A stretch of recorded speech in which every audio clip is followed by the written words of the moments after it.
Hello and welcome to Circuit de la Sarf for the final round of the first season of the VMS Contender Series. So it's been 7 hard-fought rounds dating back, of course, to the Algarve back in January.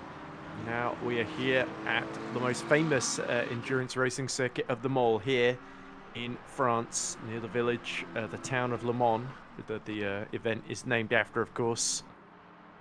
And it really is a case of seeing who our top three in both championships are going to be going through to that automatic promotion to the Pro Series next season, of course. So it's going to be all change.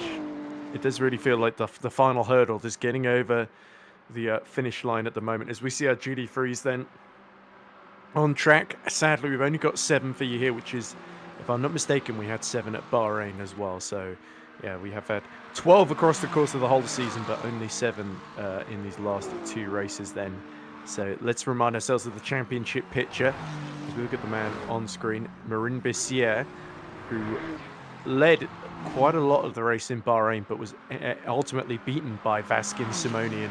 So Simonian, who missed Sebring round 4, so that's his dropped result, but otherwise has won 4 races, so the last 4 races in a row that he's done, and was 4th in the first round, whereas Marin Bissier has finished 2nd 4 times in a row and won at Sebring as well. So he's on 110 points, Vaskin Simonian 112, so just 2 points between the two. In third, Messi Kuschik is on 94 points, so he's got a very, very remote chance. Remember, 38 points for the win here at Circuit de la Sarf, as we look at Simonian just being drafted by it's either Gustav Schubert or Jerome Mitral in the number 70 Inception McLaren just behind. McLaren pretty solid in the straight line, as indeed is the BMW, of course.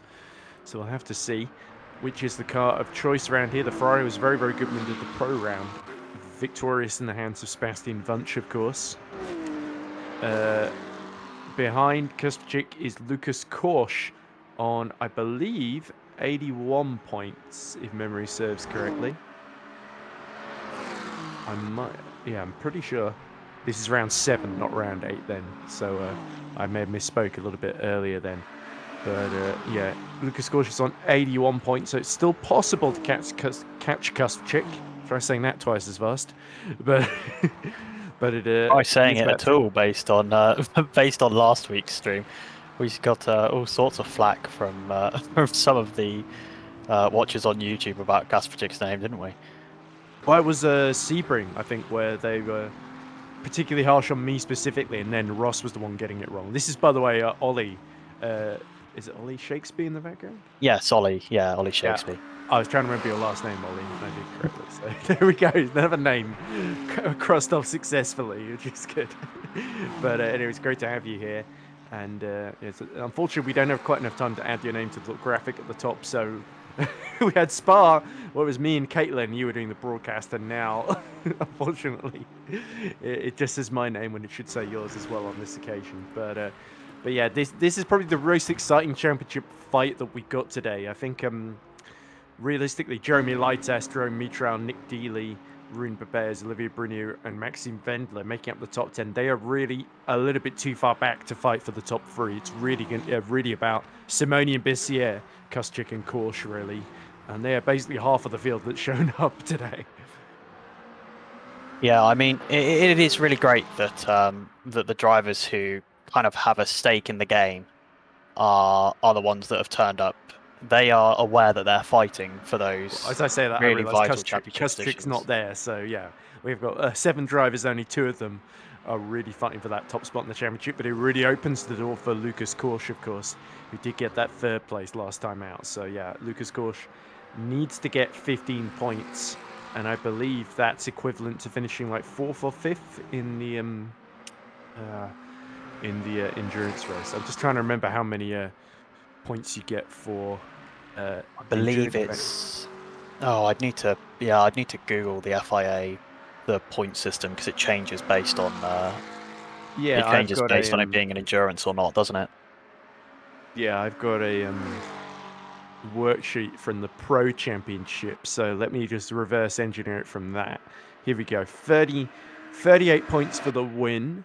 I think it that, and it says 39, but I think that includes the point for finishing as well. As you see, Bessier, unsurprisingly, won the first on track, fastest in the first sector there, as he goes through the first Mulsanne chicane. Then the McLaren looking nice and hooked up. So I believe, unless I'm very much mistaken, it's 38 points for the win, 27 for second, 24 for third, 23, sorry, 18 for fifth, and then 15 for sixth place.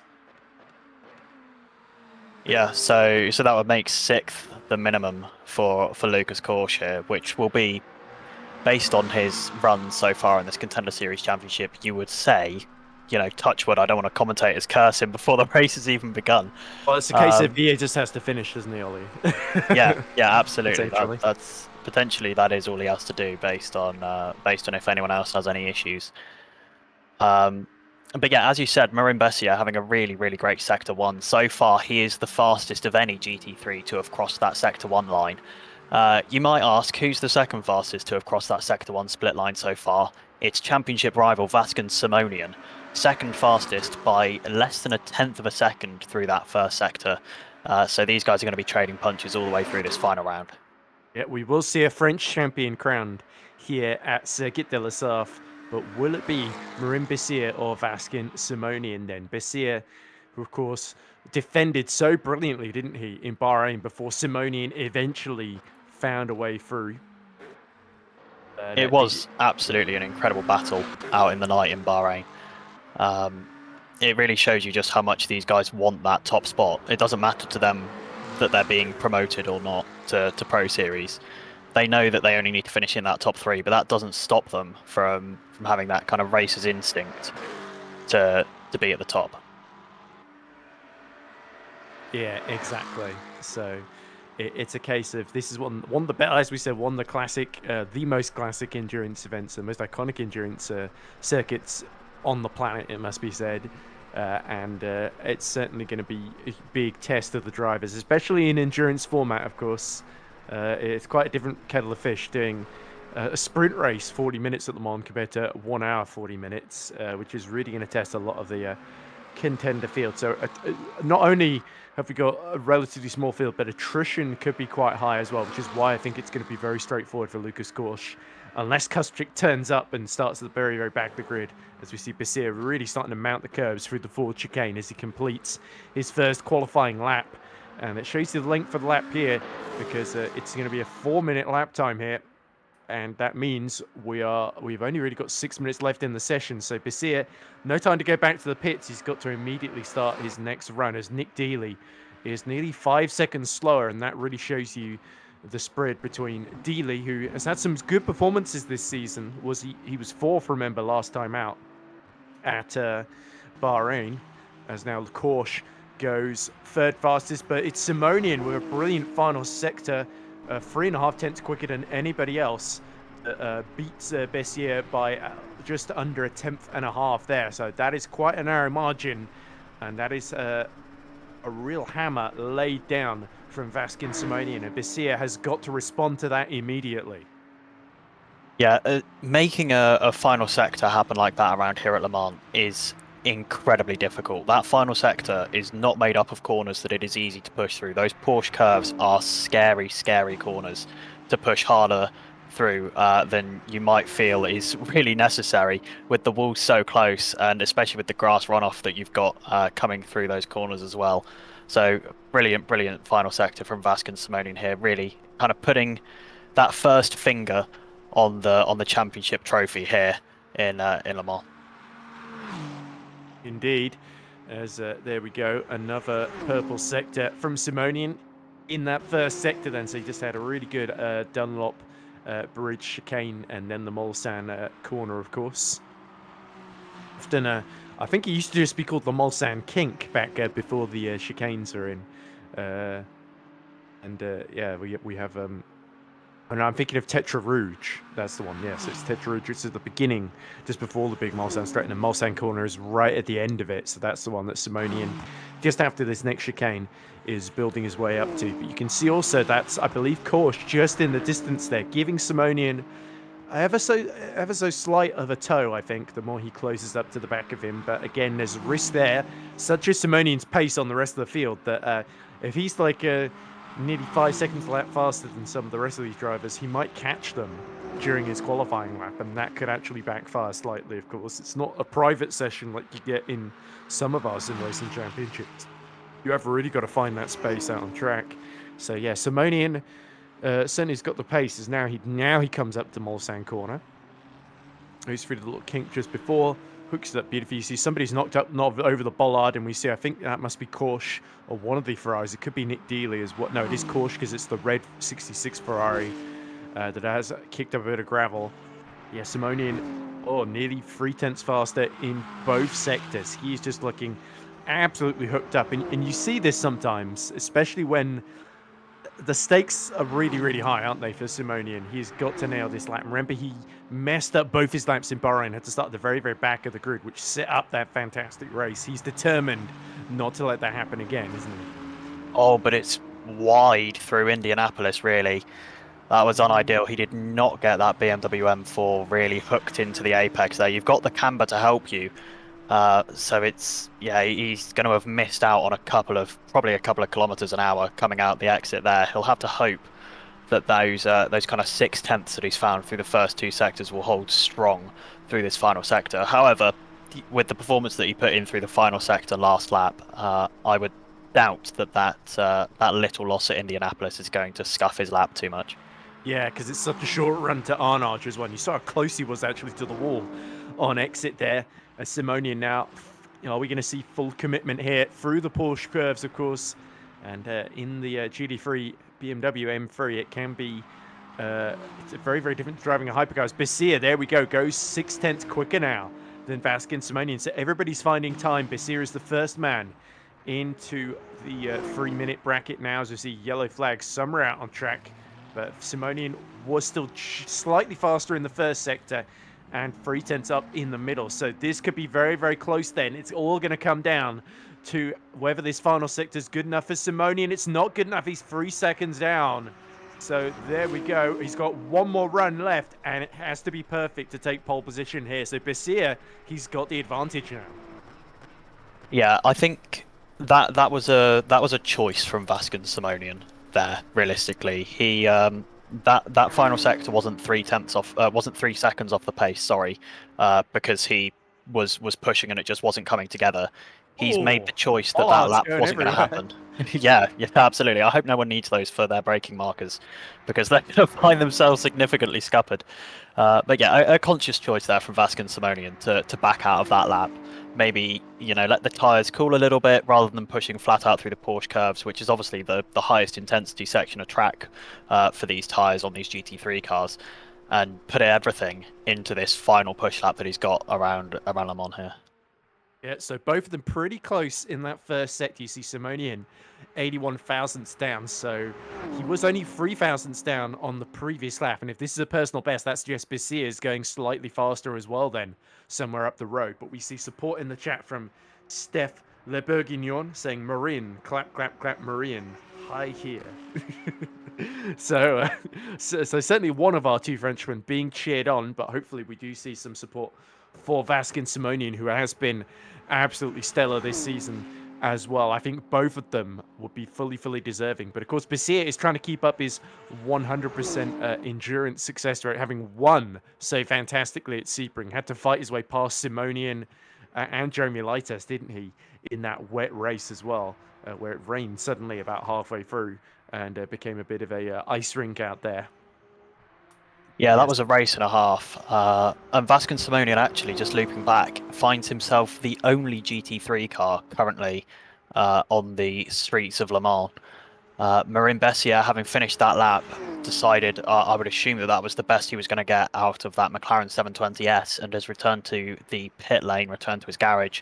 So Vasquez Simonian does have completely clear track, And again, there are always pros and cons to that kind of thing, because it means he's not getting any sort of slipstream from any other GT3s on track, but it means he's not got any risk of dirty air.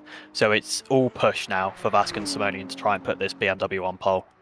Yeah, minimize all distractions then. You see he is 52 thousandths off, so he's down on Basir in both sectors, even though he was set a personal best in the first then. So it's already going to come down to this lengthy final sector. Indianapolis, he comes once again, full commitment. Where does he get on the brakes here? This looks a little bit tidier than the previous occasion. The wheels dip on the gravel, but still, that was just a little bit the sort of thing you can get away with there without losing too much time. Through on Arch he comes, and now towards the Porsche curves then. So he's got to really stick with this. And the problem is, when you know you're the only one on track, you do sort of feel, in a way, even though you can't afford to think about the amount of pressure and the eyeballs on you, you can't help but feel it just a little bit when you're the only one doing anything on track, can't you, at the end of qualifying, especially if you're leading or fighting for the lead in a championship. Just 2 points separate Simoni and Basir. It's a winner-takes-all scenario, and right towards the wall. He's not leaving anything to chance. It's Vasco Simonian now. Just a few more corners to go. The forward curves coming in through Maison Blanche. He approaches the BMW looking strong here. It's going to be close. Will it be enough, Ollie? I mean, just beautiful through the final sector. He is up against the wall, up on the white lines. Here we go, through the forward curves, and now the final chicane. Is it going to be enough for Vasco Simonian to take pole here at the final round and put that first hand on the trophy? I think it's... No! Oh, it's so close. A tenth and a half less than. So an improvement in the first and final sector, but he was slightly slower to the tune of 0.145 of a second. And that could well be the difference between being the GT3 Contender champion and being runner-up then. But still, a long race to go. Simonian is set up a lot better than he was in Bahrain. But if you thought Basir defended hard in Bahrain, you haven't seen anything yet then. As already, such was the length of that our Hypercars are now on track with just under 8 minutes left to go in the session then. So just a reminder, Basir on pole from Vasco Simonian, Lucas Korsch, and that is your top three then. But we got 8 Hypercars here to do battle then. So let's remind ourselves of the state of play in the championship at the moment in Hypercar. The only driver that could have caught Mikołaj Hatryszki was Walter Natrilla, winner, of course, in Sebring in the Hypercar class. But it looks like both of them are going to give this race a miss. They know they've got the gap. So Mikołaj Hatryszki 125 points, Walter Natrilla 96 points. So he was 29 ahead, was Mikołaj Hatryszki. So even if Natrilla won, all Mikołaj Hatryszki would have needed to do was come home in, I think, about 6th or 7th, get the 9 points he would have needed to get sort of out of danger, essentially, of mathematical being able to be beat contention. Paul Leclerc is third on 63 points. So let's see, he is about 33 down on Walter Natrilla then. So technically catchable, but only if Paul Leclerc wins here. I think Walter Natrilla, if he's not able to win, he sort of knows there's no... It seems to be almost there's an agreement between Hatryszki and Natrilla. As long as neither one or the other shows up, they don't really care what happens, whether Paul Leclerc beats Walter Natrilla or not. So it's maybe there's a non-aggression pact between the Ferraris, because they know nobody else is really close enough to challenge, because Tobias Blumschein's not here. He's on 53 points, and you've got Roman Marchand on 43 points, who is a little bit too far down. Only 20 behind Paul Leclerc, so a bit closer than Leclerc is to Natrilla. So it could be close between those two. Marchand, remember, was on pole, if I'm not mistaken, in Sebring, wasn't he? At the last endurance race did before. Unfortunately, he went off track, hit the wall, damaged his car on 2 occasions, actually, ended up crashing out in a spectacular fashion then. As indeed did Paul Leclerc after contact with Tobias Blumschein. This time, Paul Leclerc, of course, after getting a strong result last time out, third in Bahrain, hasn't got Tobias Blumschein to worry about this time either. So Leclerc, the road is really open for Leclerc to take that first win of the season here, as he immediately goes purple in the first sector, but has a bit of a scary moment on exit there. The Hypercar is so much faster, so much more downforce, but still, you can't take it for granted through fast corners like Tetra Rouge, because you could easily find yourself losing control. Yeah, I think Paul Leclerc will be feeling the pressure here. He's aware of the kind of way that the championship standings are looking at the moment. He knows that Romain Marchand is there. He is within striking distance. It might be a larger points gap than Marchand would, kind of ideally love, but this is the third place in the championship. This is the last slot where you are guaranteed a promotion into the Pro Series for Season 2. And Paul Leclerc is going to be absolutely aware that he needs to finish ahead of Romain Marchand at all costs. Oh, and there we go. Big lock up into the second Mulsanne chicane because Demolians was on track right ahead of him, and that surely scuppered Leclerc's first lap here. So he's still got 4.5 minutes left. Remember, the Hypercar is much quicker. It shouldn't take 4 minutes to complete the lap, more like 3.5. But still, it's going to be tight. It could well come down to the final lap now. Chevalier is the one lighting up the timing screens. We saw him get that impressive podium, didn't we, at Spa-Francorchamps? So Chevalier, in his home race, the Frenchman in that Toyota, looking to do some damage here. So a reminder, with the 20-point gap between Marchand and Leclerc, if Romain Marchand is able to win tonight, Leclerc would need to finish 4th or better to... so we see someone getting Indianapolis very, very wrong and crashing out in the background.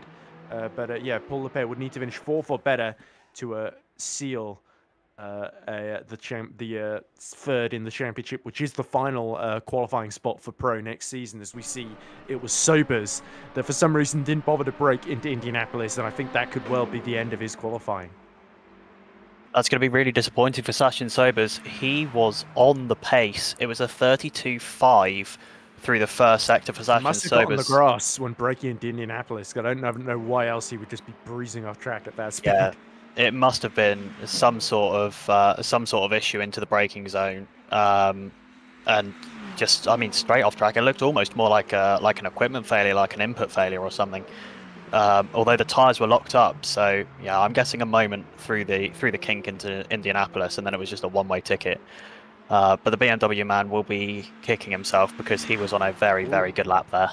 Look who has come out of nowhere to immediately pip the first two sectors of Van Chevalier. It's Lexi Taylor, but he himself has been beaten by Yanis Bugiera in the BMW. So the BMW, we saw it so handy around here in the hands of Jerne Simoncic, who of course won the Pro Endurance event here. But Leclerc has caught the time back that he lost in that first sector, set behind Demolians with a 3 minutes 23.6 then. So everyone now starts their final laps. There's still plenty of time for, I think, all of the Hypercar field to gain here. But Paul Leclerc takes first blood by a comfortable margin in the end there. Really impressive from Paul Leclerc, I got to say. After that lockup coming into the first of the Mulsanne chicanes, I really was not expecting there to be... Sorry, the second Mulsanne chicane. I really wasn't expecting there to be that kind of push left in the lap from Paul Leclerc. But he's absolutely proved me wrong and proven that he is very, very hungry to lock out that final top 3 position to gain promotion next season.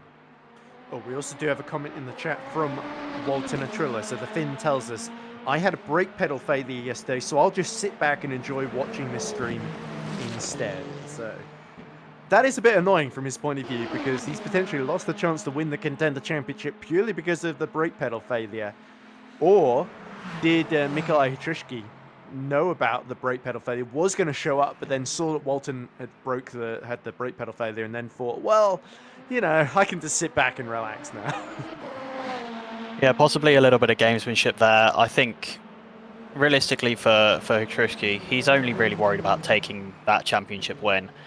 And when he saw that message from Walter Natrilla, there was possibly something in him that just thought, there's no one else that can catch me. So let's give myself a Friday evening off. Nothing left to prove. And yeah, he might even be practicing already for the Pro Championship, of course. Such has been the season that he's had as Leclerc gets past one of the Toyotas. I'm going to assume that's either Chevalier or Costas Melistas then that he's beaten there. Marchand did not sit a lap down as the Toyota is spun at Mulsanne corner in the gravel in the background, causing a yellow flag. So that's disastrous. For one of them, it was Melistas that got overtaken there. So was it Chevalier or Marchand? Oh, if that's Marchand that went off there, that is very, very bad news indeed. Chevalier's a bit further up the road. I think it was Romain Marchand, actually, who unfortunately He's sort of been a get on pole or bin it driver, isn't he, in terms of keeping it within track limits? And I think the latter has been the case just there. So that was really unfortunate for Roman Marchand. Had an outside shot, didn't he, at beating Paul Leclerc to third for that final qualifying spot for Pro next season. But now Leclerc is just absolutely streaking away up front and doing an absolutely superb job, really. He doesn't know. He can't rely on his rivals hitting trouble. He has got to make sure he's as far ahead in terms of qualifying here as possible. Checkered flag is out, and it waits now for Paul Leclerc. And it is just total dominance from the number 51 Ferrari, of course, mirroring almost what we've seen in real life at the last two 24-hour of Le Mans races under the wet calendar. Paul Leclerc just absolutely nailing it at the moment. 2.0 seconds up at the moment on P2, but he's about to cross the line. No, he's slowing down. No. playing a few games, not showing his real hand of pace there, possibly. Or out of fuel. Could be either one. Yeah, I wondered if that was him just trying to imitate the 2016 Toyota finish at Le Mans. As Ivan Chevalier, speaking of Toyotas, gets up to second fastest there. So actually a lot of time gained, but still 2 seconds off of Leclerc's pole time there. Demolien's also getting up to fifth, just behind, well, I say just behind, nearly a whole second, over a whole second behind Alexi Taylor then. So, yeah, Bugera loses that front row to Chevalier at the def there, and that is the only big change with Sobers and Marchand struggling all qualifying to get a clean lap in. So both of them, who have been on the podium at various different points this season, have got a lot of work to do. Sobers in 6th on 42 points, just a point behind Roman Marchand. So there could be a very, very close fight for fourth, with Tobias Blumschein not there in the overall championship. So they may just miss out on qualifying for Pro, but they may have impressed, just enough to convince the people running the championship, of course, here at VMS, all the stewards, to maybe be granted an extra Hypercar qualifying spot for next season, or potentially into GT3 if they change their minds, of course. Yeah, I think in terms of finishing in P4 in the Contender Series this season, you've got to think about where that places them for season 2, because realistically that means that they are top of the field. They are the creme de la creme of the Contender Series moving into season 2. And people will be aware of that. People who are signing up for these championships, they know who the gold standard of their respective class are. And that could be a big thing for one of these guys if they can solidify that P4. Yes, they're going to be disappointed that they've not managed to move up to Pro Series, but there is a big upside in being that kind of solidified leader of the series coming into season 2. Yeah, you definitely want to position yourself, put your best foot forward to be the favourite for next season, of course, as I believe, is this Maxime Wendler or Jerome Mitra? I think it's Mitra saying in the chat. Roman track limits, like me, first try was not valid. He also says it will be very difficult for Toyota drivers in Le Mans, so maybe there's an inherent weakness in the Toyota there compared to the Ferrari. Remember, we saw the Ferrari absolutely dominate, up until the final few laps where he had to save a bit of fuel, of course, in the hands of Marco Di Buono, taking that first win. So let's go through the grid. Paul Leclerc on pole position for the first time this season from Ivan Chevalier. Then it is Yanis Bugera in third with Alexi Taylor, his highest start of the season in fourth. Can Alexi Taylor end the season with a podium? Olivier Demoliens will start fifth, the only man not to drop a result so far this season. Costas Melistas lines up sixth, and that is all your hypercars that put a clean lap in. Marin Basia takes pole from Vaskin Simonian. Those are our two title contenders. Lucas Korsch looking good for third on the race and in the championship. Gustav Schubert will also line up fourth. Then it's Nick Dealey fifth in class from Jerome Mitral. They make up row 6. Row 7, Sachin Sobers and Roman Marchand did not get a clean lap in at all, and they've got to steer clear of those GD3s. Maxime Wendler, exactly the same for him. He starts at the very tail of the field, the only car on row 8. So just 15 cars taking part tonight. I wonder how many of them will get to the end, especially as it seems it's raining for the start here, Ollie. Yeah, raining for the start is going to be very, very interesting. It'll be interesting to see if drivers have picked up that is what's going on. And we do seem to have a few cars that have come to the grid and have then spawned back to the pit lane and have come back to the grid again. Notably, Paul Leclerc, that's the second time he's gone back into the garage after having spawned to the grid. Remember Tobias Blimschein in Monza, who set that brilliant lap to qualify on pole on the dry tyres on a drying track. And then come the race start, saw the sunshine was out, went back to the pit lane. He actually was on the dry tyres, was going to switch to the wets, didn't do it in time, missed the start of the race, had to start from the pit lane, and he started on the wrong tyres as it turned out. The dries were the ones to be on to start that one. So just Tobias admitted it afterwards that it was just a bit of a mess from him, as we see majority of the hypercars starting on the wets here. Is anybody going to gamble on the dries, I wonder? But the start is imminent here. This is very, very exciting, Holly.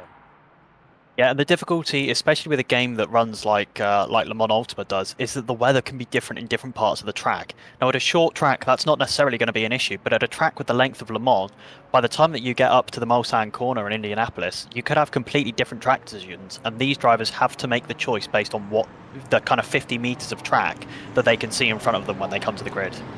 Yeah, and if you're Sobers and Marchand, you might be more likely to gamble on the dries. And it's that Demolians, I think, that's gambled on the dries as well. We'll have to see what tyres the GT3s have gone for as well. Looks like Sobers and Marchand are both on the wets, though, then. So it's going to be Paul Lepere leading on the front row with Jovan Chevalier just alongside him. Look out behind for Bugiera and Taylor. Looks like Taylor currently has pulled ahead from the outside from fourth on the grid then. But the 51 Ferrari then is going to lead away. Can Paul Lepere secure that third place in the standing? Schubert has been disqualified.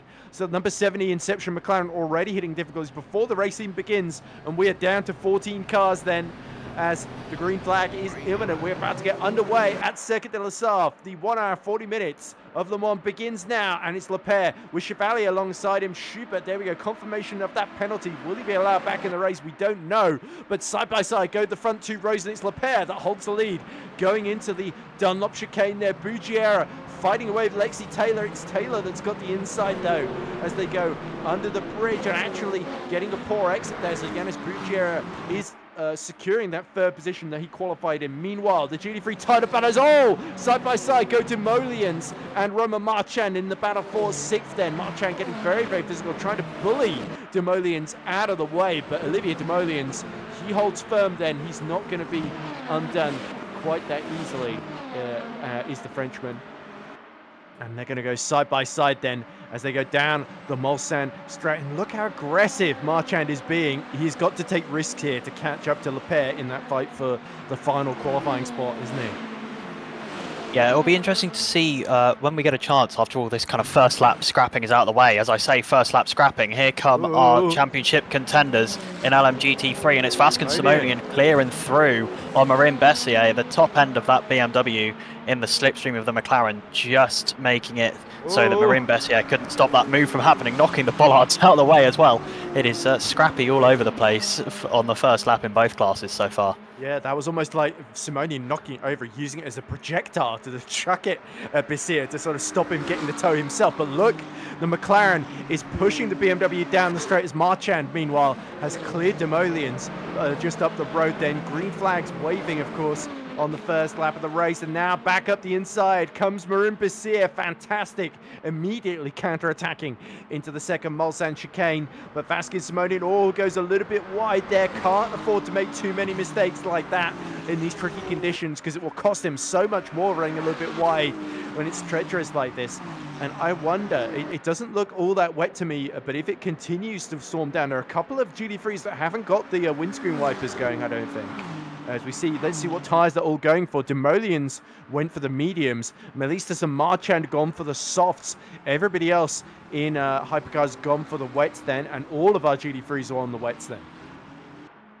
And those soft tyres at the moment, they are working for that Toyota duo. I know that the chat messages said that the Toyotas were going to struggle around here at Le Mans, but clearly those soft tyres, I mean, look at how much time he's gained on Bugera just coming out of Indianapolis there, and through the corner as well.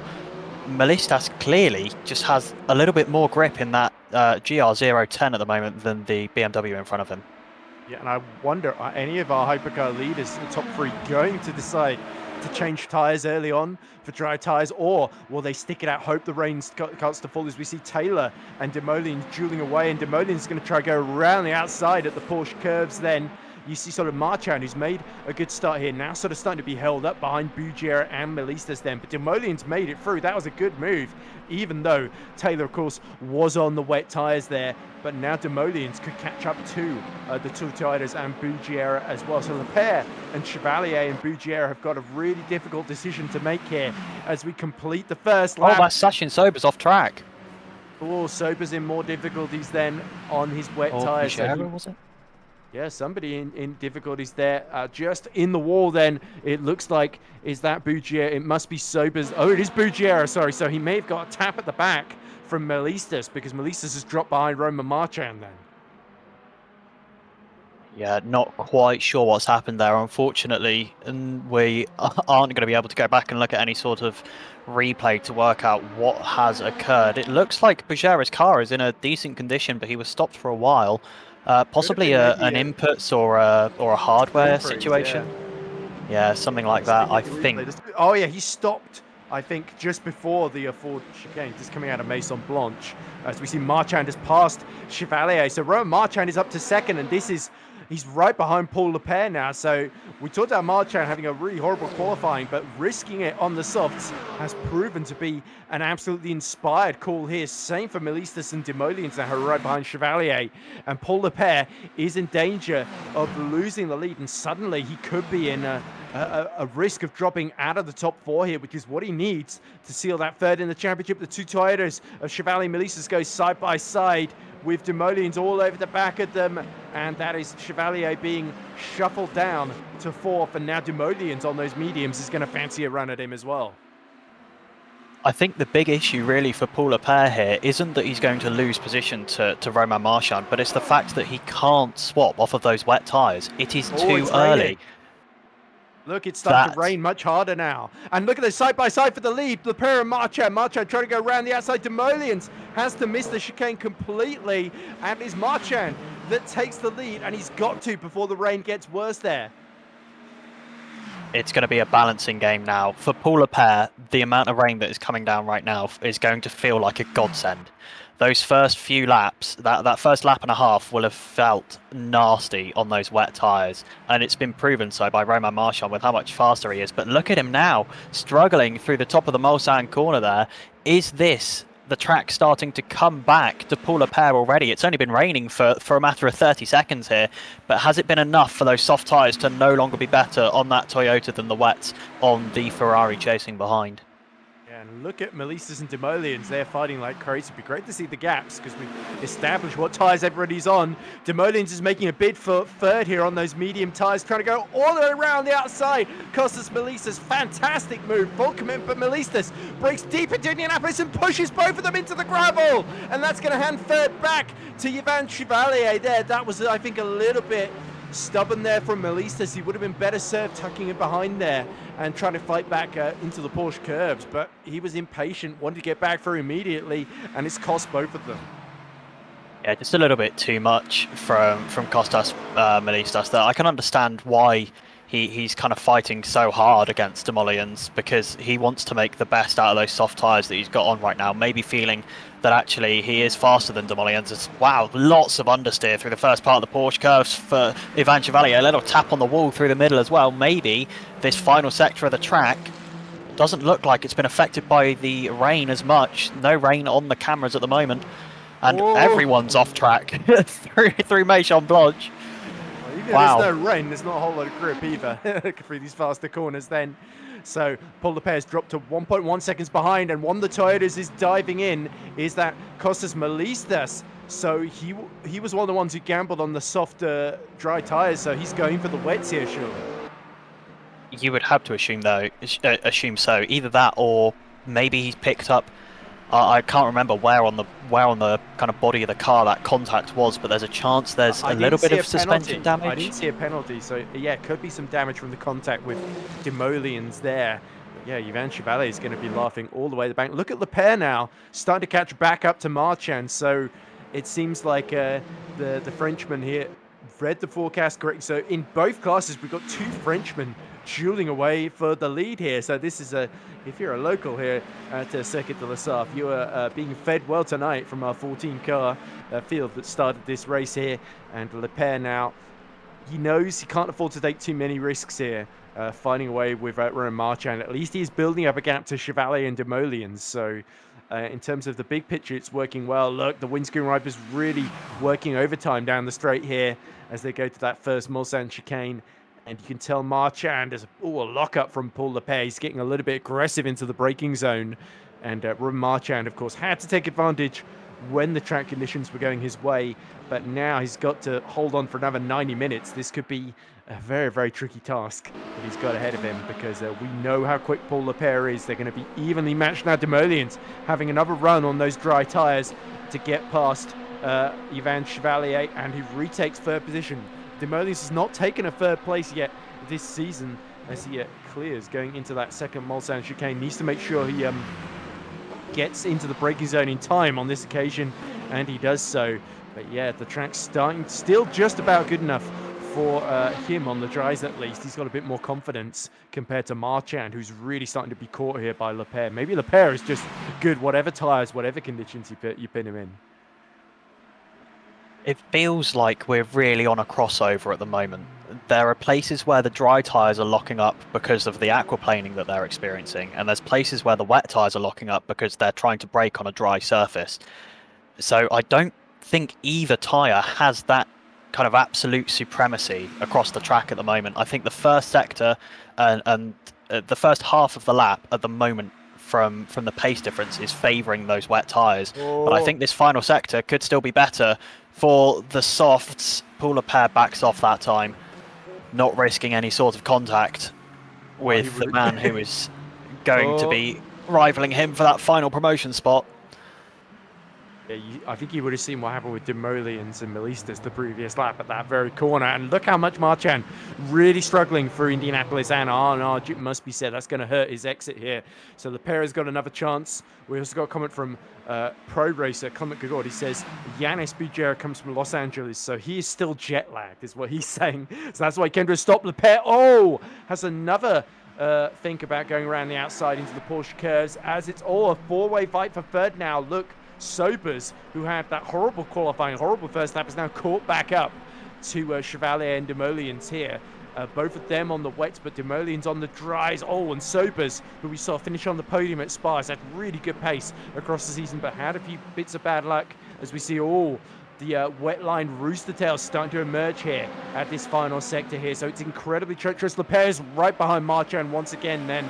So where do we look? Do we look at Sobers now, starting to challenge for fourth here, or do we look at that lead battle as Lepere is making a move? Into the pits comes Demoliens. He's deciding to bail off the dries, much like Melistas did. And here comes Paul Lepere for the lead.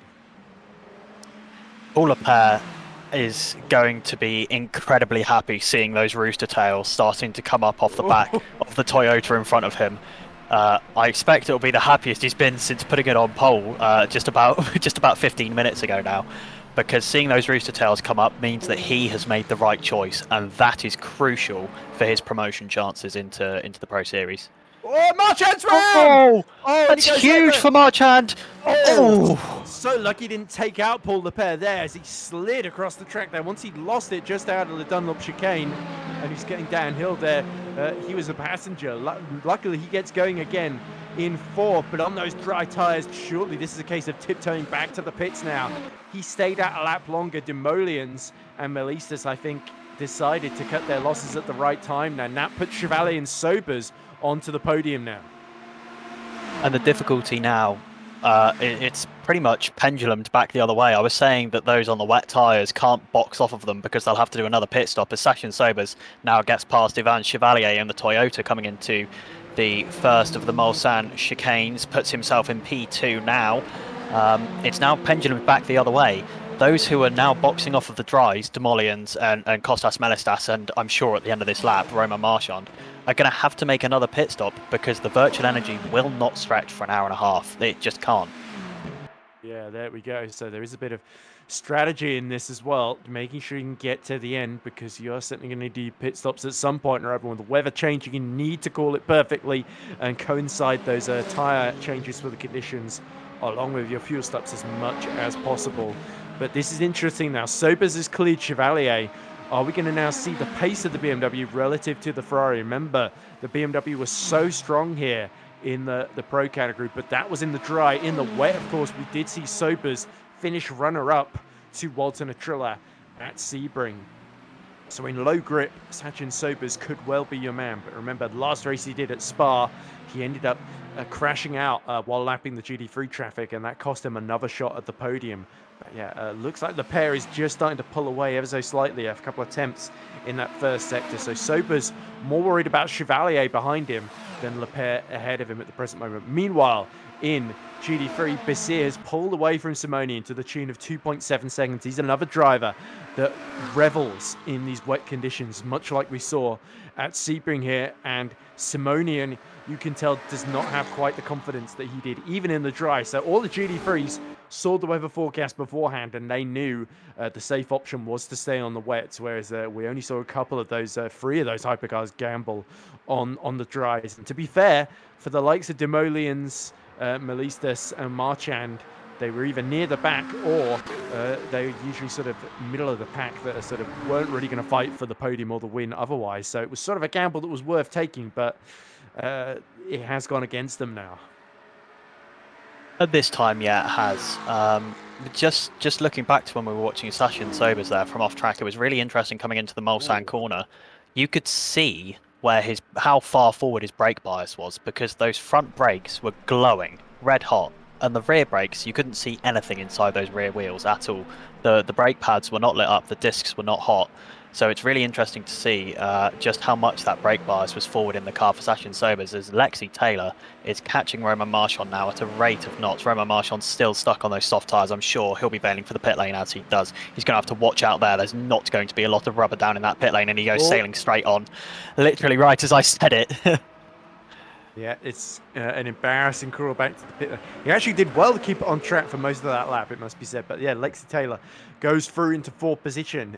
Remember, Lexi Taylor's best finish. Remember, he had that horrible bad luck where he had a steering failure at Bahrain last time out. And so his best finish is 6th position. But he's looking for a top 4 here. Maybe if he plays his cards right, there's still a podium here. As we see Maxime Wendler go all the way around the outside of Nick Dealey there into the Mulsanne corner. So that was a brave decision there. Of course, all these drivers on the wets then. So they have called it absolutely perfectly for these conditions. But yeah, Maxime Wendler, who had a really, really good performance at Spa, didn't he? Just missed out on the podium, if memory serves, to it was Kustrick, wasn't it, who's not here today, of course. So yeah, Maxime Wendler was 4th on that occasion. So at these sort of classic endurance circuits like Spa and Le Mans, Wendler really, really comes alive. Whereas elsewhere this season, he's kind of sort of struggled to finish in the top 6 or top 7, hasn't he? As we see him dipping a little bit of the right-hand wheel into the gravel there. So Nick Dealey might have another opportunity to slip up the inside through Arnages. There we go. No, Nick Dealey is around. There we go. So a little bit overexcited there, and he has to reverse it up and get the car going again. But Nick Dealey now last of those still running. Melistas has hit trouble. A spin coming out of the pit lane by the looks of it for Costas, Melistas. Just those wet tyres. So that's the Molians through. Oh, indeed. Yes, sorry. I got him mixed up with Romain Marchand, who was obviously only just come out the pit lane. Yeah, no, that's unfortunate for Costas Melistas. I think Romain Marchand came out the pit lane only just slightly behind him. So whether there was possibly contact... I think he's ahead by about 8 seconds, isn't he? So... And that's impressive because Demolians pit for wets about 2 laps ago. So Marchand had a really good run on the dries to not lose more time because he was basically able to overcut them despite being on the wrong tyres for the conditions. So full credit to Romain Marchand. The only problem is now 41 seconds to Buggiero. Despite that, we saw Buggiero come to a dead stop and bump into the wall at Maison Blanche earlier. So, yeah, Buggiero, maybe there was a bit of jet lag and he just genuinely fell asleep and then had to wake himself up there. But he's doing well in 5th position, all things considered. But yeah, Lexi Taylor has got that 7-second get buffer to him. So closest fight on track has got to be Chevalier versus Sobers. But Paul Leclerc has got the lead gap back up to 4 seconds now. It was briefly 3 seconds. And Sobers, I think, as the conditions getting worse, is starting to sort of just settle in here and focusing on building the gap to Chevalier rather than catching Leclerc. So he can just be consistent here, then he can sort of stay roughly in contention. But Leclerc is just absolutely streaking away now. 5 seconds ahead, and he's pulled nearly a full second in that middle sector there. The pace from Paul Leclerc is really, really impressive. So in the first sector of this lap, Paul Leclerc 8 tenths faster. In the middle sector, it's 9 tenths faster for Paul Leclerc. So he is gaining. I mean, if the pace difference is similar through sector 3, he's coming up close to 3 seconds a lap in pure pace over Sachin Sobers at the moment. Yeah. I'm slightly confused by what I've just seen in the chat because Steph Lebujunion says is that Roma Marchand that he's referring to? It's RH and then several O's. So I don't know if that's just a thing that French people like to shout sometimes in celebration. But yeah, Marchand, I think maybe that was that pit entry that he had that was a little bit risky. But to be fair, he's actually gained a second on BGR. With the length of this race, you've got to say Marchand is not completely out of contention, maybe for fourth or even a podium here, if he has a really, really good, a second and then third stint of this race, essentially, after pitting. Yeah, it would need to be a really impressive run from Romain Marchand, but if he can gain between kind of 15 and 20 seconds in this stint before Yanis Bujera boxes, because obviously Romain Marchand has another pit stop to make as well. He won't be able to make it to the end of this race without another pit stop. But if he can gain 15 or 20 seconds in this first stint, where they are both running on the wet tyre, similar fuel load, similar virtual energy, if he can gain that time in the first stint, there's no reason that Romain Marchand might not be able to break his way back into that top 5 before the end of this race, once we factor in all sorts of different pit stops and all sorts of other unknown variables that could happen with an hour and 20 minutes left of the race around here at Le Mans. So 20 minutes elapsed, a full 1 hour and 20 still left to go then. And your class leaders, Paul Leclerc, who leads over Sachin Sobers by 6 seconds. And then it is in GT3, Marin Basir, who leads his title rival Vaskin Simonian, who is 2 points behind in the championship by 3.2 seconds at the present moment. Simonian is actually not that far ahead of Lucas Korsch, actually, who's within 2 seconds of him.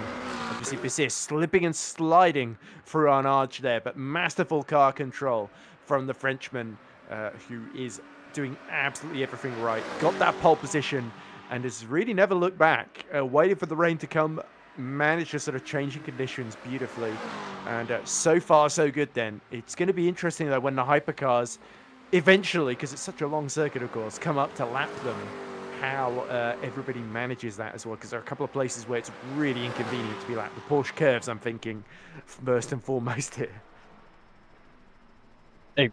Pretty much the last place you would ever want to come upon a GT3 car, I think, is the Porsche curves. I can't think of many corners that would be worse from a lapping perspective, because it is just back-to-back corners for kind of 10 or 15 seconds of lap time, and to try and pick your way around them in the dry is hard enough, let alone in the wet, where being offline can put you out in the marbles, less grip. There's so much more to think about when lapping cars in the wet compared to the dry, and it will be interesting to see what kind of risks the hypercar drivers are willing to take with so much on the line for a couple of these guys in the grid at the moment. Yep. So plenty of time though, so no need to take too many risks just yet. But Marin Basir though is really starting to increase his stranglehold on this one. Though of course there will be a bit of danger with those first pit stops as well, especially if the rain stops as well. And there could be a sort of threat of, if it dries up really quickly, it could be a bit of a question mark. Do you stay on the wets and just hope that it doesn't dry out quickly enough, or do you gamble on the dries and hope it doesn't rain again, essentially? So the wets definitely seem like the safer option, as indeed they proved to be at the start of this one. But Paul Leclerc, though, on his way to second at the present moment in the Contender Championship, and that would be quite the turnaround for him, wouldn't it? After, he's had quite a bit of bad luck this season to win the final race of the season. It definitely seems like all of a sudden, these last couple of weeks, the Ferrari has suddenly become a genuinely competitive race-winning car in Contender and Pro, it must be said, and Paul Leclerc is continuing the trend. It has been a really impressive turnaround for Paul Leclerc. There was a momentary yellow flag there. I'm not quite sure who that was for. I think it might have been Nick Dealey, who now finds himself Yeah, another coming spin. up on 20 seconds off the back of the GT3 pack now for the Ferrari driver.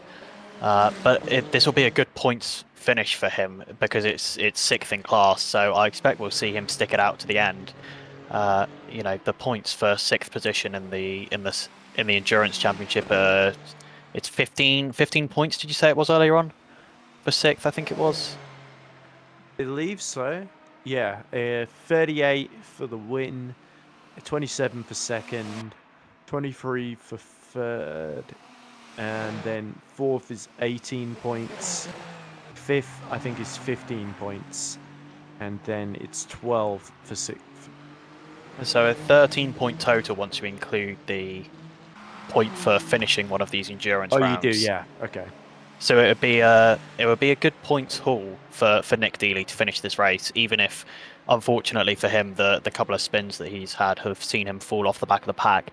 I just wanted to drop in. He missed Sebring as well, so this is his first endurance race of the season. So. And there he is, actually. Nick Dealey just in front of Paul Leclerc now, about to be the first of the LMGT3 cars to go a lap down on the overall leader, coming out of the second Mulsanne chicane and on the run towards Mulsanne corner. There he goes, Paul Leclerc. Ooh, big twitch around the outside there. Momentary scary moment for Paul Leclerc around the outside there. Yeah, I think that was a bit closer than he would have ideally wanted it there.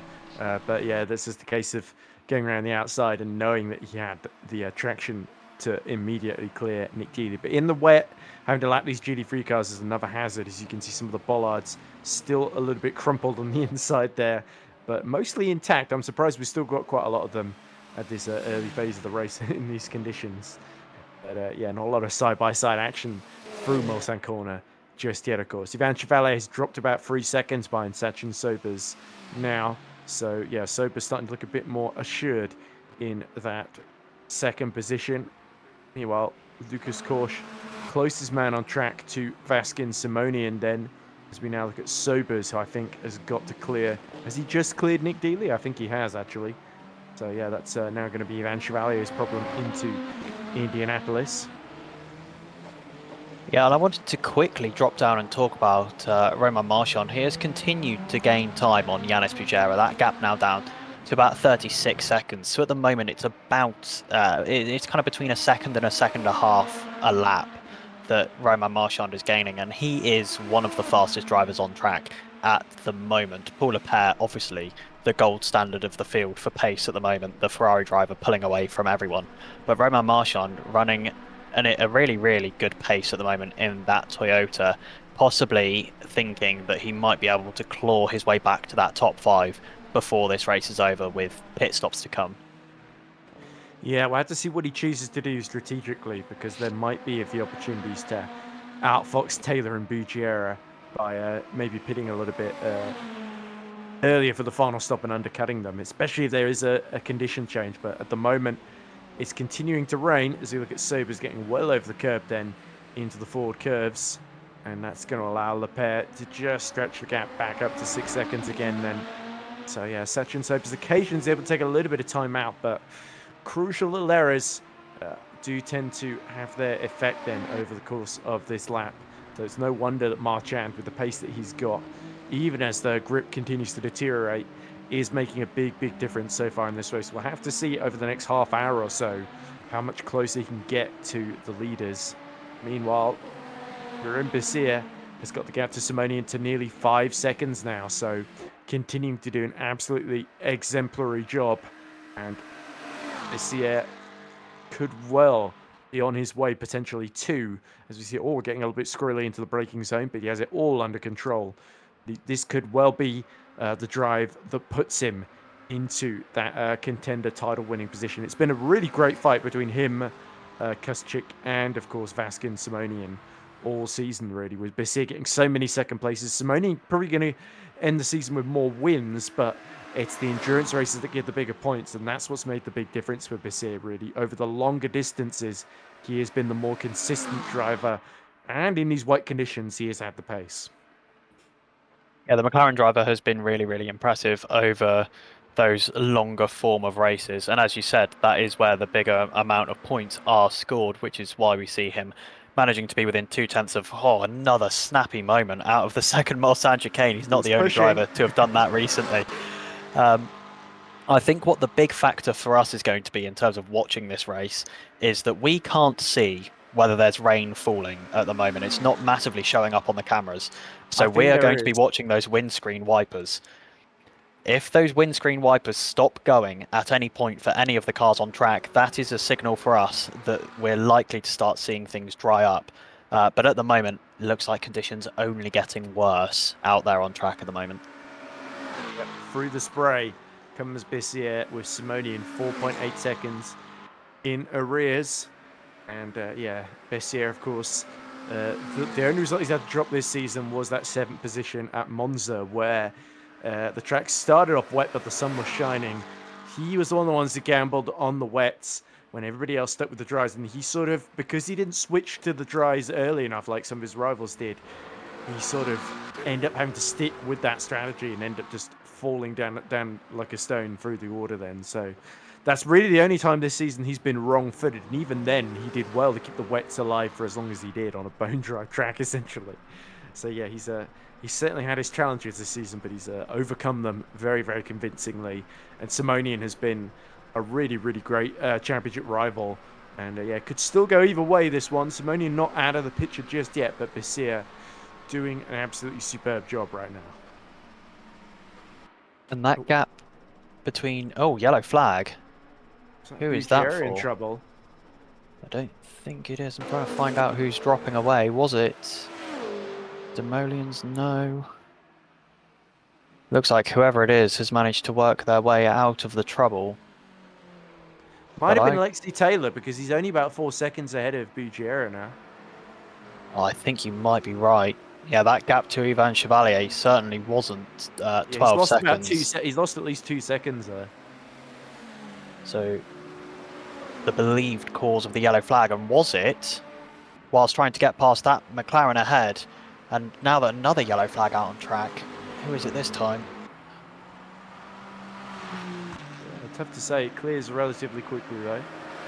But, yeah, Cautious actually lost a lot of time to Simonian. He's about, is that 10 seconds behind him now? Yeah, he was within about 2 or 3 seconds, wasn't he? So he has lost a lot of time. There he is. So maybe there was some sort of issue between Lucas Korsch and Alexi Taylor then. Yeah, possibly the two of them coming together during the lapping process. I'm sure we will find out if there was contact. I'm sure it will be reported to the stewards after this race. But yeah, looks like, is there a little bit of damage? That number plate on the side, nope, that's just a graphics glitch and is now cleared up. Looked like there was a little bit of damage on the left-hand side of that Ferrari, but I think that's all cleared up. It still looks like there's some damage on the right-hand side as well. So yeah, possibly a get-together between Lexi Taylor and Lucas Korsch. The last thing that Lucas Korsch will want, because all he really needs to do is finish this race now, and he is... no, he needs to finish 5th at least, doesn't he? Finish 5th in class, and he is going to move himself into that final promotion spot for the Pro Series calendar next season. Indeed, of course. So he was, let's see, he was about like 13 points down on Kustrick, wasn't he? So yeah, he needs to score about 14 points just to be absolutely assured, because of course Kustrick has got that win from the season opener to his name, whereas no wins so far for Korsch. So he's got to rely on beating the overall points total as he gets the first chicane a little bit too far over the curb. That's going to hurt his exit. But Alexi Taylor now is starting to be caught with that mistake by Yanis Bugiera, who can see the spray up ahead of him. Somewhere in that spray is the Porsche, the black and gold Joda Porsche of Lexi Taylor then. So it's Yanis Bugiera trying to chase down the British driver who's looking for his best result of the season. Bugiera, I believe, was Bugiera on the pole, not on the pole, he was on the podium in Spa, I remember he said, yes, he was 3rd in Spa, wasn't he? And that's been his best result of the season so far. So, yeah, he's not giving up on trying to get another podium, but there's a big gulf between these guys and the top 3 at the moment. Yeah, the gap back from Ivan Chevalier to Lexi Taylor currently sits Just above 11 seconds as Lexi Taylor gets past. That's Vasco Simonian, so that's P2 in the LMGT3 class. Thankfully, Yanis Bugera is going to have a slightly easier time of lapping that LMGT3 as he's going to do it on a nice long straight bit of track, whereas Lexi Taylor had to do it into a corner. So I'm sure a little bit of time gained there for Yanis Bugera. As the saying goes, traffic giveth and traffic taketh away. And this time for Yanis Bugera, it's played out nicely for him. Yeah, in the spray for some of the blind corners as well, there could be some quite interesting moments. In fact, we may have even had that earlier with the caution incident as well, which has put Taylor in this position essentially, as now he has to lap the class leader. Goes a little bit deep into Arnage, but it looks like Bugera does the same thing behind. So I think also there's a sense of Bugera. He knows Marchand is now within 28 seconds of him. He's catching him almost over a second a lap, like you said earlier. And there's still an hour left to go in this race. So there's a sense Bugera needs to catch Taylor before Marchand catches up to him. So we've got about 22 laps to go, if my rough maths is correct, which I think it is. About 20 actually. It's a 3.5 minute-ish lap time, and obviously we're running in the wet, so slower again. So around 20 laps left to go. There will be one pit stop coming from the entire field, including those who have already pitted, because their fuel will not get to the end. So there could be enough time for Romain Marchand to catch here, but he is going to have to put in some absolutely stellar lap times and be really, really clinical through the traffic for that to happen. And there is definitely damage on the back of that Porsche for Lexi Taylor. Is there not? Look like a little bit of damage over that right rear wheel arch, if I'm not mistaken. Or is that a sponsor sticker? I think there is a sponsor sticker just at the top there, so I don't think that's a little horse or a Pegasus or something. So yeah, I don't think it's anything to be too concerned about. The Porsche visually doesn't look too damaged, but there's definitely time lost at the very least, and his pace has been sort of stable. He's sort of losing a couple of tenths here and there to Chevalier, who's now 12.5 seconds up the road, but it's more Bugera being much faster than him that's the more immediate issue here. So yeah, Lexi Taylor's going to be up against it defending this fourth position, because the BMW in these wet conditions especially just seems like the car to be in.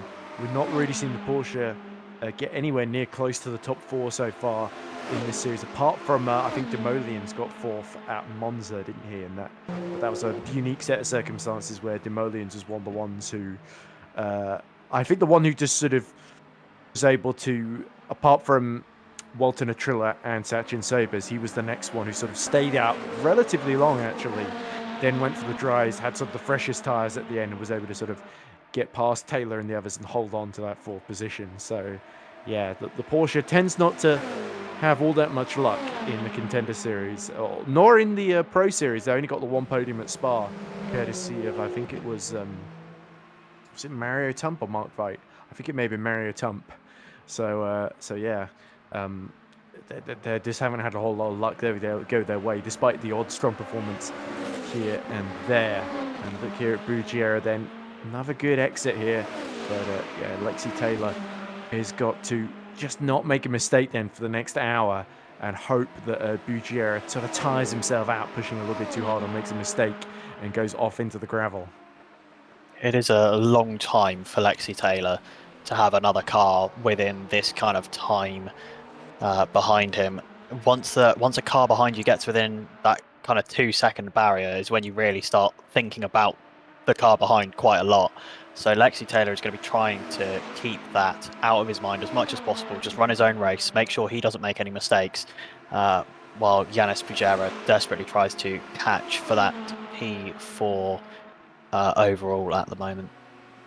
Yeah, by the way, while we've got a little bit of lull in the action at the present moment, we could do a little bit of preview for those interested in Sunday's VMS Pro title decider for endurance and the overall points as well.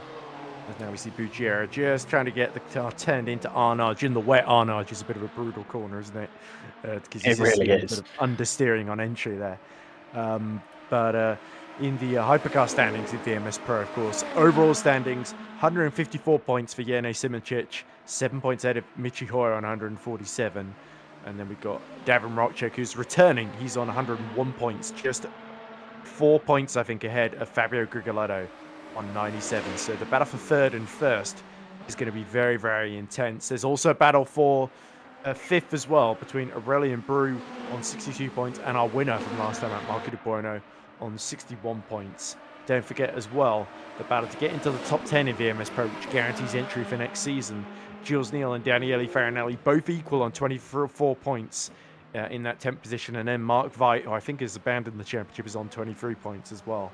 And you've got Amos Laruto in 9th on 29 points ahead of them as well. So lots of close battles to keep our eyes on in there. In the Endurance Cup, Yerne Simicic is on 78 points, having won both endurance rounds so far. Michi Hoyer is on 56 points, 22 points behind him. So I think a podium, no matter what happens, would seal it for Yerne Simicic, I believe, because, yeah, he would need to lose 22 points to Michi Hoyer. And I think difference between 39 and 24, that is about 13, isn't it? I think fourth, 19 points might clinch it, actually, because that would only be a 20-point deficit and he's 22 ahead. Yeah, so I think fourth is the minimum that Simicic needs to at least clinch the Endurance Championship. But of course, with Hoyer being so much closer, having done all the races, finished on the podium in all the races and beaten him last time at Akota, Hoyer is in a much better position in the overall championship than the endurance one. And it is Yanis Bujera now within a second of Lexi Taylor. Lexi Taylor just making possibly a couple of mistakes through the last sector and through the first sector of this lap. Whoa. Although Yanis Bujera now goes massively wide of the middle apex of the chicane there and has found himself dropping back out of that seconds gap by just a couple of tenths. Real to and fro here as each driver kind of makes a little mistake here and there and the other capitalizes, and then it pendulums back the other way in the next corner. Yeah, so Lexi Taylor breathes a sigh of relief then, but he can't afford to let up. Marchand, by the way, his progress seems to have halted as now we are over the 40-minute mark, just 1 hour left to go then. And it's gonna feel, you're gonna feel every second of that hour, trust me. But and so will the drivers, of course, with so much at stake. But a bad second Mulsanne chicane for Lexi Taylor has allowed Bujera to close within 0.4 of a second. Then Marchand has got the gap nearly to within 27 seconds, so he's starting to gain again.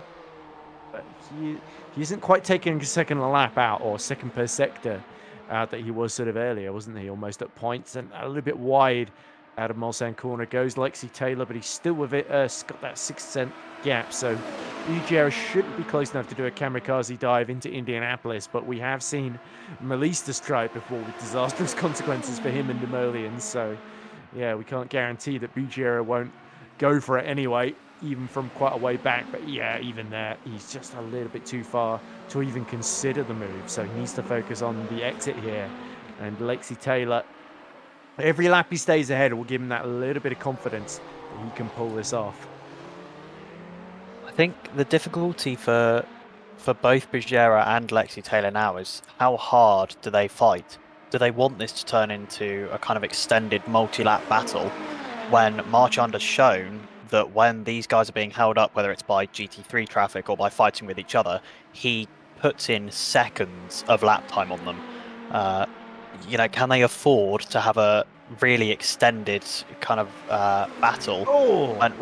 Big hit off the wall for Yanis Bujera there. He's going to have to hope that hasn't done any sort of damage to the right-hand side suspension on that BMW.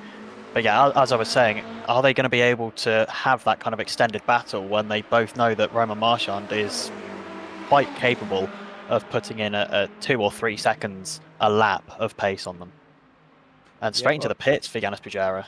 Oh, that's interesting. So this is about with the fuel tank being between like 40 minutes and 50 minutes, depending on how much fuel you save and depending on the circuit, isn't it? So into the pit lane he comes. So this is an early stop, Bujera, and we're going to see if anybody else follows him in on the same strategy, because this is probably going to trigger a rush of pit stops within the next 2 laps or so. I would say for sure that Lexi Taylor will now probably be looking at pitting probably at the end of this lap, if not at latest, I would say the end of next lap, because those new wet tyres are going to be good in these conditions. Those first couple of laps where the soft tyres were running better, and the medium tyres on Olivier Demoliens as well were running better than anyone on the wets, those wet tyres are going to have taken a little bit of a beating. There's going to be some graining on these tyres. The skid blocks on them are going to have been worn down quite a lot in that first lap and a half, 2 laps, where they were not functioning in conditions that were best for them. So I would expect that those new wet tyres going on the BMW of Bugera are going to operate quite nicely now that he's on some fresh rubber out on this track. Yeah, it looks like GD Freefield is pitting in at the same time as well. Marin Basia has made it to the pit entry. And is he going to be followed in by Vaskin Simonian? He is. So our 2 title contenders in the pit lane, and it's a race. Who can get out first? Are you going to dare double stint the tyres to get track position? Or do you go for the fresh tyres? Of course, with another hour left to go.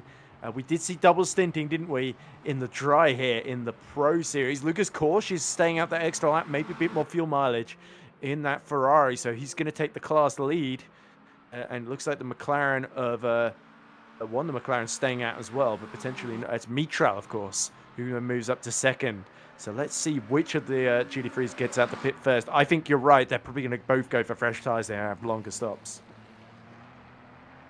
I think, yeah, in the dry, the tyres are far more likely to be able to double stint. I think when you're in the wet, with the way that wet tyres function, especially within WEC and with the tyre supplier that we've got for WEC, those wet tyres really can only do kind of an hour maximum, which means that across an hour and 40-minute race, you're going to get to the point where those wet tyres just aren't functioning anymore. So I think we will see the majority of drivers here, if not everyone, taking a fresh set of tyres. Simonian's got out first ahead of Basia. So that's critical there. I think he is double stinting and Basia has switched tyres here. A gap of about 4 seconds coming out the pit lane, so that would make sense. That is a full tyre. That is a full tyre change. Yeah, Takes about 4 seconds. He was about 5 seconds behind though, wasn't he, before the pit stop? So it's a big save. Maybe Vaskin Simonian is there a chance that he's worked out that he can be far better on fuel? Is that what we've seen in that first stint? Has he been fuel and virtual energy saving so that he can cut short his time spent on pit lane by not taking tyres and not having to take a full tank of fuel? Well, because 10 seconds saved is quite a lot. As we see, Leclerc, race leader, is into the pit lane. But yeah, Vaskin Simonian is really putting the cat among the pigeons then in this championship fight then by taking that risk. I think you're absolutely right. He has been playing it safe, conservative, saving his resources in the first stint in terms of fuel and tyres and virtual energy to now deploy them as now into the pits comes Lexi Taylor. So where's he going to come out relative to Bugera? It's going to be close. I think Bugera may have done enough to jump him here. Crucially, the gap between Lexi Taylor and Romain Marchand as Lexi Taylor hits the pit lane there is 20 seconds. And that was before Lexi Taylor had gotten on the brakes to come into the pit lane. So that was the real-time on-track gap. So there's been another 7 seconds taken out of Lexi Taylor just on that in-lap for the Porsche driver compared to Romain Marchand, and a little bit of an adjustment in the box. That's not going to be the biggest help compared to Yanis Bugera. Let's watch and see where he is just coming into the Porsche curves. It'll be interesting to see whether he gets out ahead of the Porsche on what looked to be a bit of a struggle of an in-lap for Lexi Taylor. Not brilliant pace, and then that readjustment in the pit lane, just, again, compounding issues, not going to have helped. Yeah, and Basia there we go. 13.8 seconds the gap to Vaskin Simonian. So we see Basia has got to, in these wet conditions, he's got to essentially fight Simonian on track, which I think he was hoping he wouldn't have to do with the lead he'd built up in the first stint. But again, Simonian has played a blinder here, hasn't he? He absolutely has, and one that I really didn't see coming either. I thought that they were both kind of running their maximum, Bugera's got him here. pace. There you go, Taylor being, I think, just about to be released, but Bugera's already through. Big time gained again. Maybe we are seeing people double stinting these wet tyres, which would be incredibly brave considering, like I said, those first couple of laps where they will have been pushed to work in a window that they're not really made to work within. So this will be quite impressive if we see multiple people double stinting those tyres. And Ivan Chevalier, rather annoyingly for him, has found himself stuck behind Olivier Demoliens out of the pit lane. I expect he would have preferred to be in front in that 11 seconds of clear air that Demoliens has got to Sachin Sobers. So the Toyota man not going to be massively happy with that, I don't expect. Yeah, because of course he pit after, it was like lap 3 or 4, wasn't it, that he pit in, so he can afford to go a little bit longer than the rest. But it's a bit of a awkward situation for him, isn't it? We don't know how much fuel he put on board when he pit for the wet tires as well. So definitely won't be enough to get to the end, because there was there was over an hour and 20 minutes left to go at that point, wasn't there? So yeah, even if he's saving fuel at this point behind Demoliens, it's not going to be enough to make a significant difference to his strategy. He's surely got to come in. Speaking of coming in, into the pits come Jerome Mitral and Lucas Korsch. So that's going to hand Simonian the lead. And Simonian's actually pulled a couple of seconds out of Bessier. He's now 18, nearly 20 seconds ahead now. So is this just Simonian on glory run or something, on lower fuel? Or, has he been able to get the tires up to temperature more quickly than Bessier? Bessier is just struggling, and Simonian is disappearing into the distance now. Yeah, there is a possibility. I'm just going to flash up the tyre graph. I'm just wondering, there was an old bug in this game that would put you onto the dry tyres rather than the wets. But Bessier's on the dries. Bessier's on the mediums. He's hit that bug. I had a funny feeling it was that, because that is just too much pace loss for Marion Bessier if he was on the wet tyres. I hope that's not just a bug in the graphics. There is a chance that it's a bug in the overlay rather than anything else. Let's hop to the track side on Marion Bessier and see if we can get a look at, no, those are dry tyres. They haven't got that blue banding around the outside. Goodness, so while leading the race, has he consciously taken a risk here, thinking that it's going to dry up in time? Because it feels like a risk he didn't need to take, and look how much he's struggling as well. Unless there was a bug and it switched him to the dry tires by mistake, and he's just had to live with that now. Maybe he feels like, well, I've taken this gamble, I've got to live with it. Yeah, possibly. I think this is turning into Monza again, except it's the inverse. Instead of staying out on the wets on a bone dry track, he's suddenly on dries with 50 minutes to go on a very, very wet track where he's just struggling to keep it within the white lines. And, I mean, he's now seen himself fall down to 4th. He's behind now Lucas Korsch and Jerome Metral. This would be Jerome Metral's best finish of the championship, finishing 3rd overall. I believe it would be his first podium, if memory serves. I'm thinking back, I can't think of another podium for Jerome Metral. I don't think so either, yeah. I think he was running in the top 3 in Monza. Oh, there we go, he cuts the chicane completely. So I think certainly Korsch is going to pull away from him a little bit. But for Bessier, it feels a bit harsh to say this, but I think he's thrown this away at the moment. He didn't need to take that risk on the dries. It was unnecessary. He should have just stuck with it. Even if he'd switched to fresh wets, he would still be running second, like maybe a couple of seconds behind Simonian right now. And instead, he has lost that track position, and he's down in 4th, and he's about nearly 25 seconds now off the lead. Yeah, it's a big gap, and one that's going to just keep on opening from Marion Bessier, unfortunately. However, are you seeing what I'm seeing? That tail is shrinking, and the windscreen wiper on Jerome Metral's McLaren is no longer active. Have we seen the end of the rain here? 48 minutes is still quite a while, so Bessier maybe, literally as I say that, I've sort of opposite of commentator cursed it, and so maybe as long as Bessier can sort of live with these conditions, he has maybe got this tyre changing early, and he can maybe be the first to benefit when the conditions come to him. So it's a risk, lose 20 seconds now, maybe gain more than that when the conditions change, and he'll be going like maybe 5 seconds a lap quicker than everybody else potentially. But it's ifs and maybes. There's every chance the rain could even come back now. So it's so uncertain. This championship right now is on a knife edge. Simonian has got the track position now, but has he got the right tyres if the rain disappears? It was really interesting to see there, watching from the offboard of Jerome Metral. He pulled right over to the right-hand side, coming out of the Mulsanne corner. And the rooster tail was huge, but the second he got back onto the racing line, that rooster tail disappeared completely. There was almost nothing. in terms of any vapor coming out of the back of that car. Oh, here comes Vendler. Yeah, just all over the track at the moment, desperately waiting out, wait it out for these conditions to change back to the dry tyres being the better ones. The problem is almost he's going to lose more time now than if he had gone for the wets and then switched to the dries. You've sort of, in a race this long, you kind of, it's too big a risk really, isn't it? To switch, especially when you're leading. Why not just stay with the wets and then switch to the dries, unless he thought he was going to dry out super quickly. I mean, I guess lose more time in this sort of phase because now he's got to repass Vendler, repass Mitran, and repass Korsch before he can even think about Simonian, unless they all pit in front of him. But look at the gap now in front of him. Let's see, 11 seconds to Mitral, and then another nearly 20 seconds to Korsch. The gap, we're getting nearly to a 40-second gap to Simonian. That's more than the pit stop. Yeah.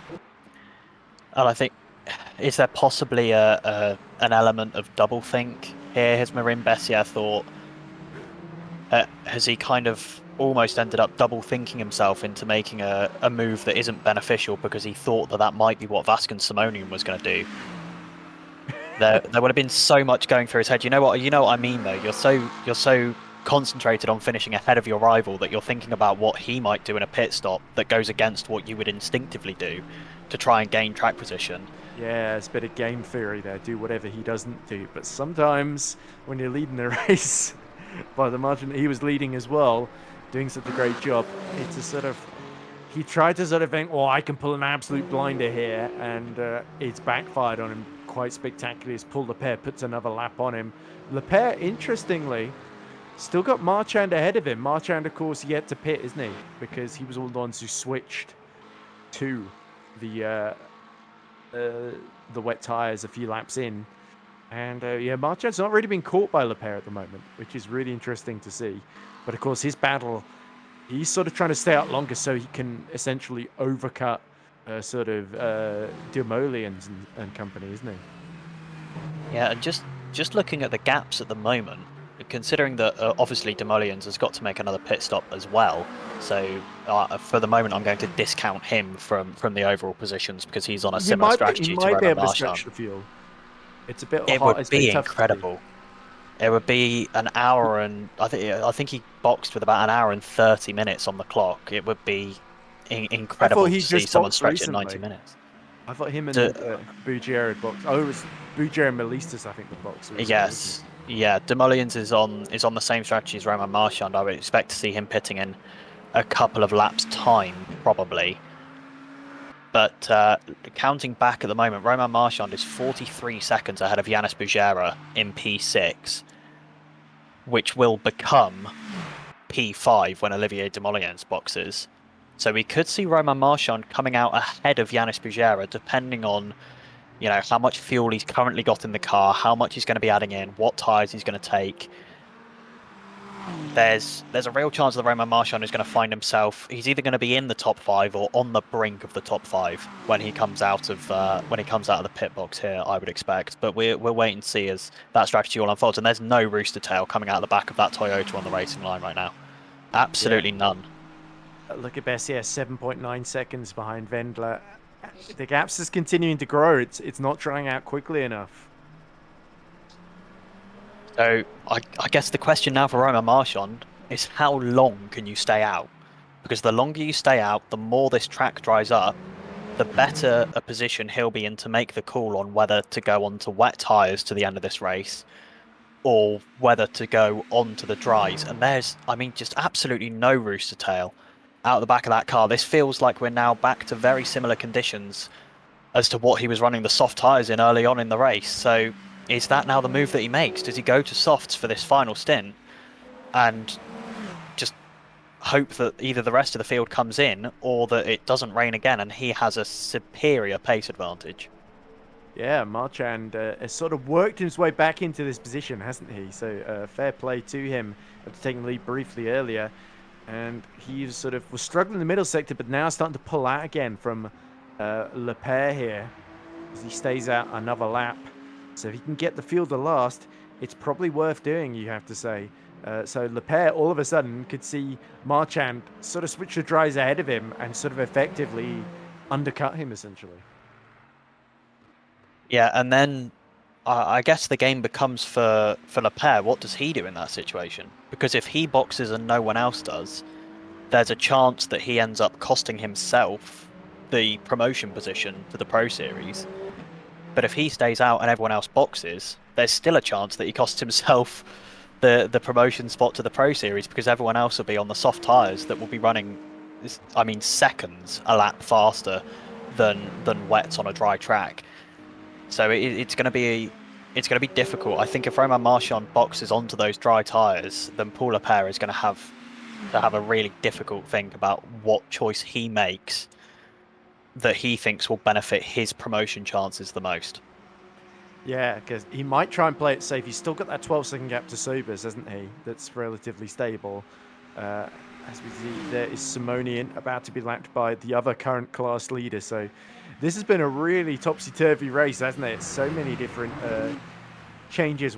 We thought it was going to be Leclerc and Bessier both cruising to a relatively comfortable victory, but it's the two other Frenchmen, Marchand and Simonian, that are currently pulling out all the stops here to take the lead. Bessier betting everything on the dries and sort of doing it maybe 5 or 6 laps too early. The problem is that Bessier couldn't really have done anything on the fuel, could he? Because he didn't hit a different time. We're seeing Melistas and Taylor finally pitting. Are they going for dries maybe?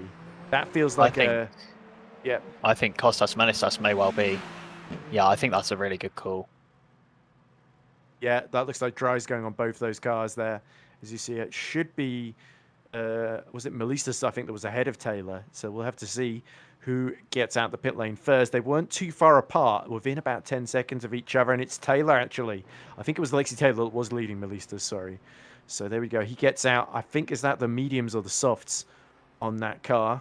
It looked like the yellow band around the outside of the tyres. We'll get to see it again as he comes past the camera here. No, we won't. The car's too close to the wall.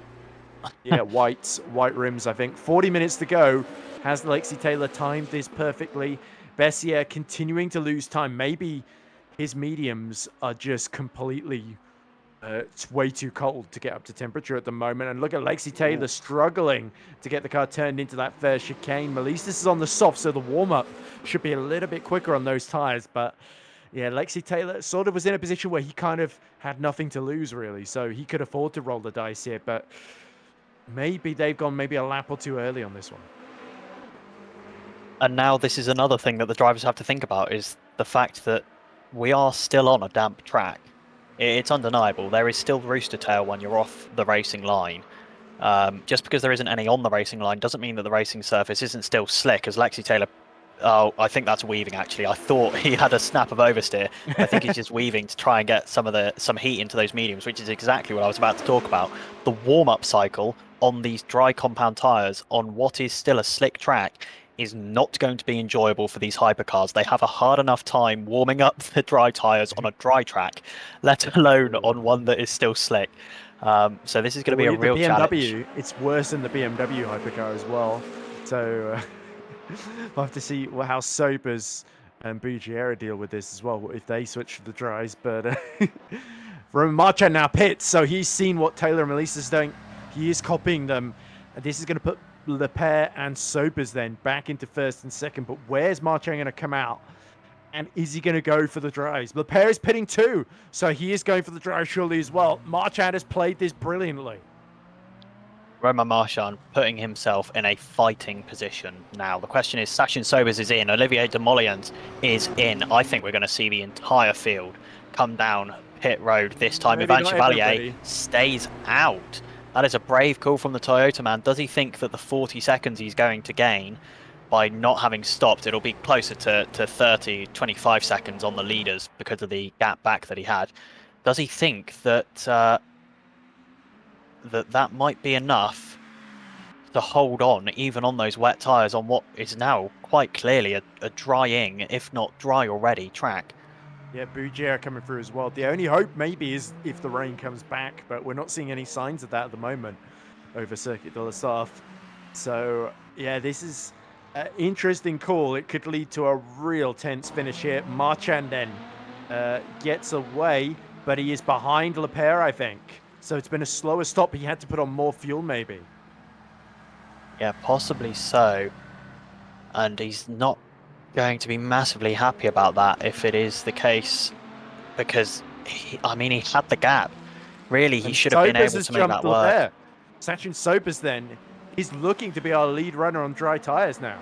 But he's in the BMW, and we've seen just how much he's going to have to weave down the Mulsanne straight to warm it up. And he's got that McLaren right in front of him. Maxime Wendler has pit, so that puts Bessier back into, I think, 5th or 4th overall then. Yeah, that would be 4th overall in the GD3 order, but he's 29 seconds down on Jerome Mitral, 39 seconds down on Lucas Korsch, and nearly 50 seconds down on his title rival Simonian then. So Simonian can just afford to react at his own pace, whereas the likes of Mitral and Korsch, they've got a difficult decision to make here. Yeah, we are going to lose the overlay just for 2 seconds. I'm just going to close it down and reopen it because somehow my overlays page is now 2 minutes behind what is happening on track. So I'm trying to jump around based on what I'm seeing on screen, and my overlays control is not matching up. So we will be back with the overlay in just a couple of seconds. Yeah, as Sachin Sobers, meanwhile, 15 seconds then behind Ujiera. And I think that's going to be the main fight. Don't forget Leclerc and Marchand, who has called it perfectly with the fuel, and who could well have a bit of saving to do in this final stint then. It's all set for a photo finish. I think there's despite the smaller field, I think there's any number about 5 different cars here that could win this race in Hypercar. Is it going to be Chevalier or Bugiera staying out on the wets? Is it going to be Sobers leading on track position of those who switched to the dries, or will it be Leclerc or Marchand?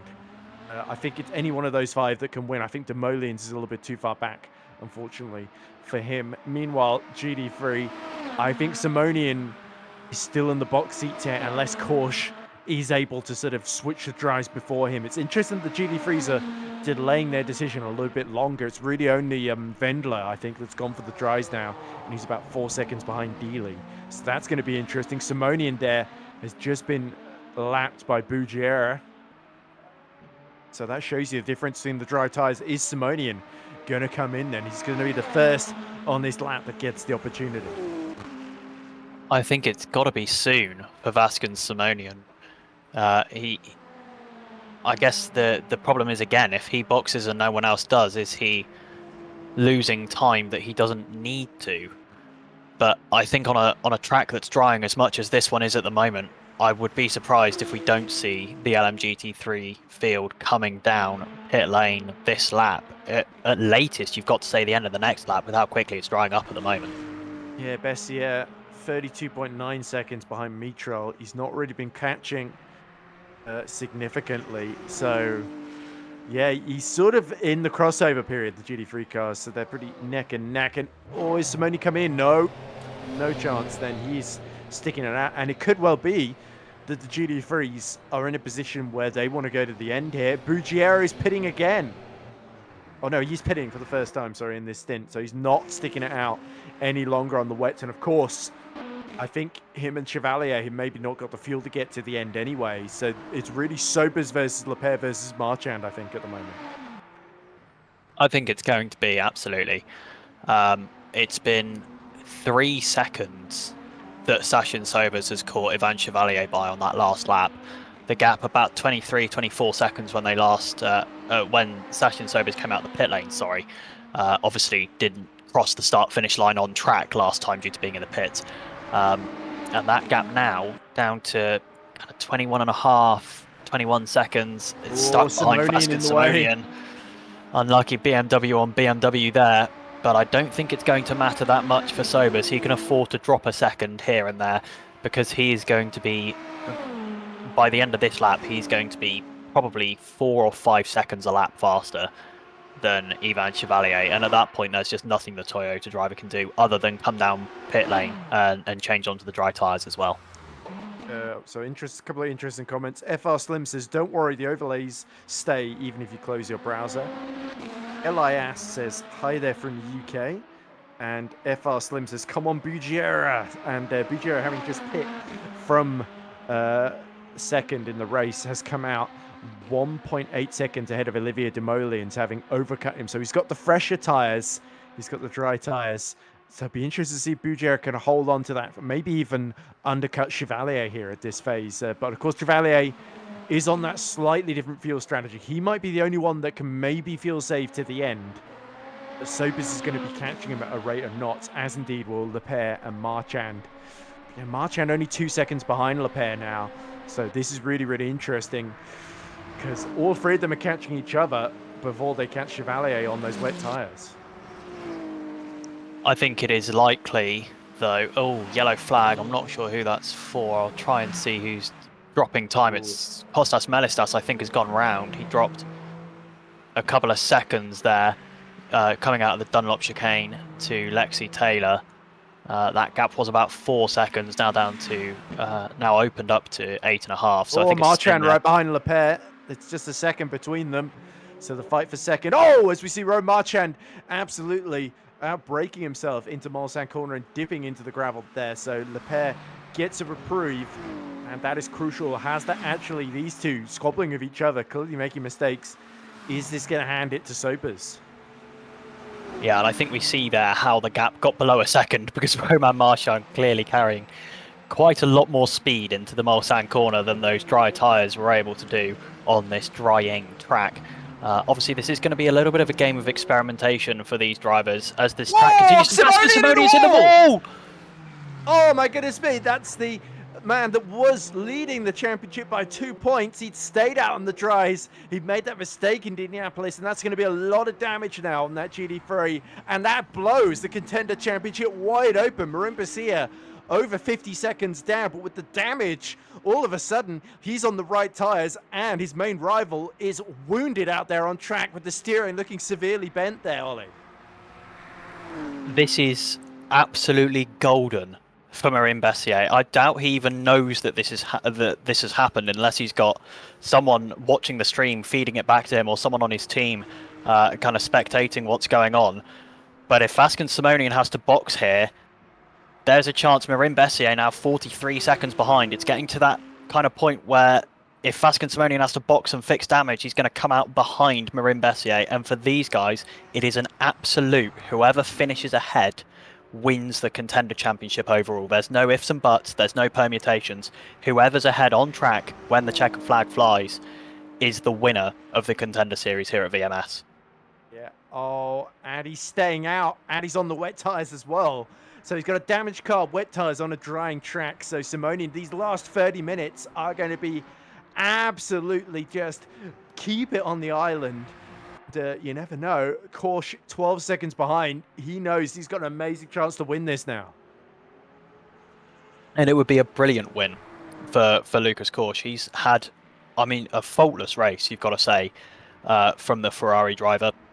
He's not necessarily been the fastest on track, but when you're in these changeable conditions, and especially in the wet around here at Le Mans, a tough track in the dry, just keeping it on track can be worth so much more to your race than most people realise, and Lucas Korsch is absolutely showing that here.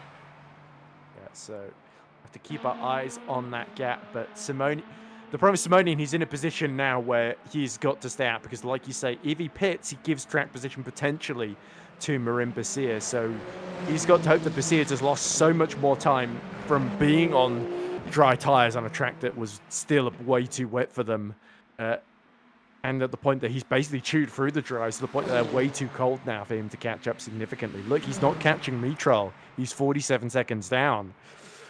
So Bessier, maybe he would be feeling excited knowing that Simonian hit the wall, but he's still got so much ground to make up. And the problem is that Simonian just stays where he is and just reduces the time loss. He could maybe even still finish in second position here. I don't see him holding off Korsch in the final 28 minutes unless he has the mother of all heroic drives here. But yeah, Korsch is going to be taking several attempts out per sector here. Bessier's in the pits again. Is that a switch? I mean, it's got to be a switch. The question is, does he take new dry tyres and hope that he can fire them up? I think he's got to.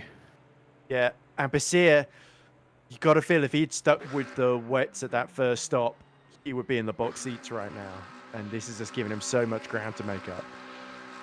It would have been a completely different race. I think that's undeniable. Up and down, off the jacks, no fuel going in the car there, I don't expect. Marin Bessier coming back out on track on what I would assume is going to be a new set of probably... it's only the mediums that these LMGT3 cars have got, haven't they? They haven't got a selection of compounds like the Hypercars do. But now he's got to do it all from last. Look, 5 seconds or so behind Wendler. He's got to pass everybody if he wants to win this championship. So, but he is on the freshest tyres. We are going to see certainly a show in these final 26 minutes. But the top 4 all on wets.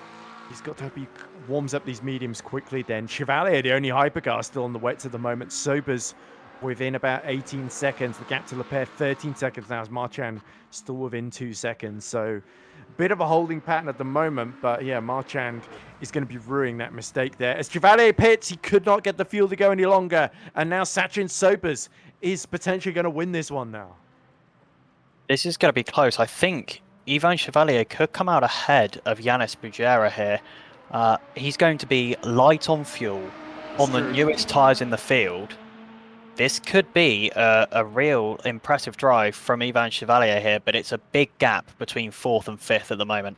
I would expect if he comes out ahead of Yanis Bujera, 5th will probably be the best it can be. If he comes out behind, then I'm sure we're about to see a brilliant fight between him and the BMW driver. Yeah, I think Bujera is a little bit too far behind because he's already been released as Ivan Chevalier. So, yeah, Marchand and Leclerc might not even be that far ahead of him, you know. Maybe only about 15, 20 seconds or so. As here we go, Ivan Chevalier gets to the exit of the pit lane, and he has made his way back up to 4th. Considering the amount of ground he had to make up here, this has been an impressive recovery. That's about where I thought he might end up by the end of this then. So let's see, 17 seconds then to Marchand, who's within 2/10 of Leclerc. Leclerc's made a mistake then through the Dunlop curves. And now through not Maison Blanche, Tetra Rouge, sorry. Getting my French corner names mixed up here. Marchand is right on the rear wing of that Ferrari, and he's trying to take 2nd position away from him. This is troubling times for Paul Leclerc then. The difficult thing now for Romain Marchand is where do you make a move? Because braking off of the racing line is going to be scary on those dry tyres, because that when you're off of the racing line, it is still damp.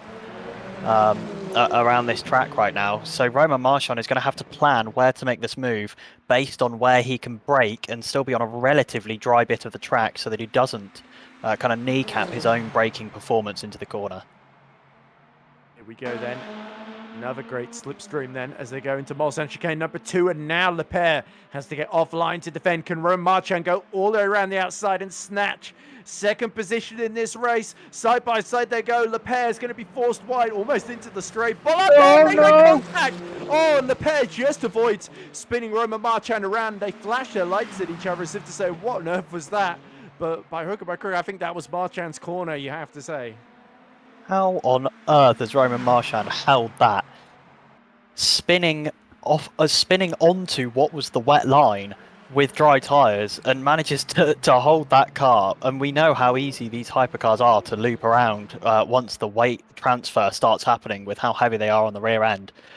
I mean, first of all, an incredible overtake, but what an incredible save from Romain Marchand to keep himself 2nd in the race as it stands.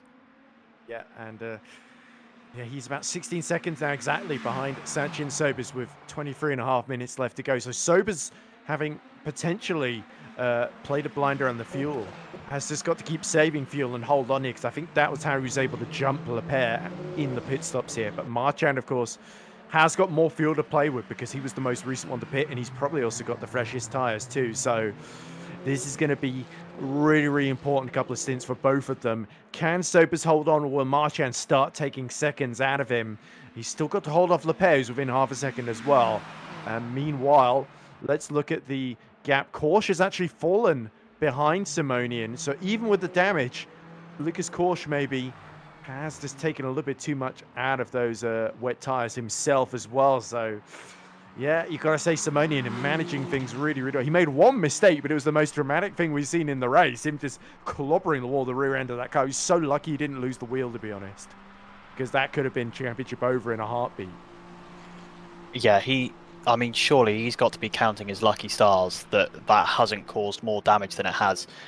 Vasconcelos Simonian only a tenth off the pace of Lucas Korsch in the first sector there, as Paul Leclerc maybe trying to fight back on Romain Marchand. That gap still less than half a second, so Romain Marchand is not kind of clear and dry here for second place. Not a pun about the fact that this was a wet race, by the way, just to say. Yeah, and a little bit Big of has been kicked up there as they go a little bit offline. Like you say, it's so treacherous.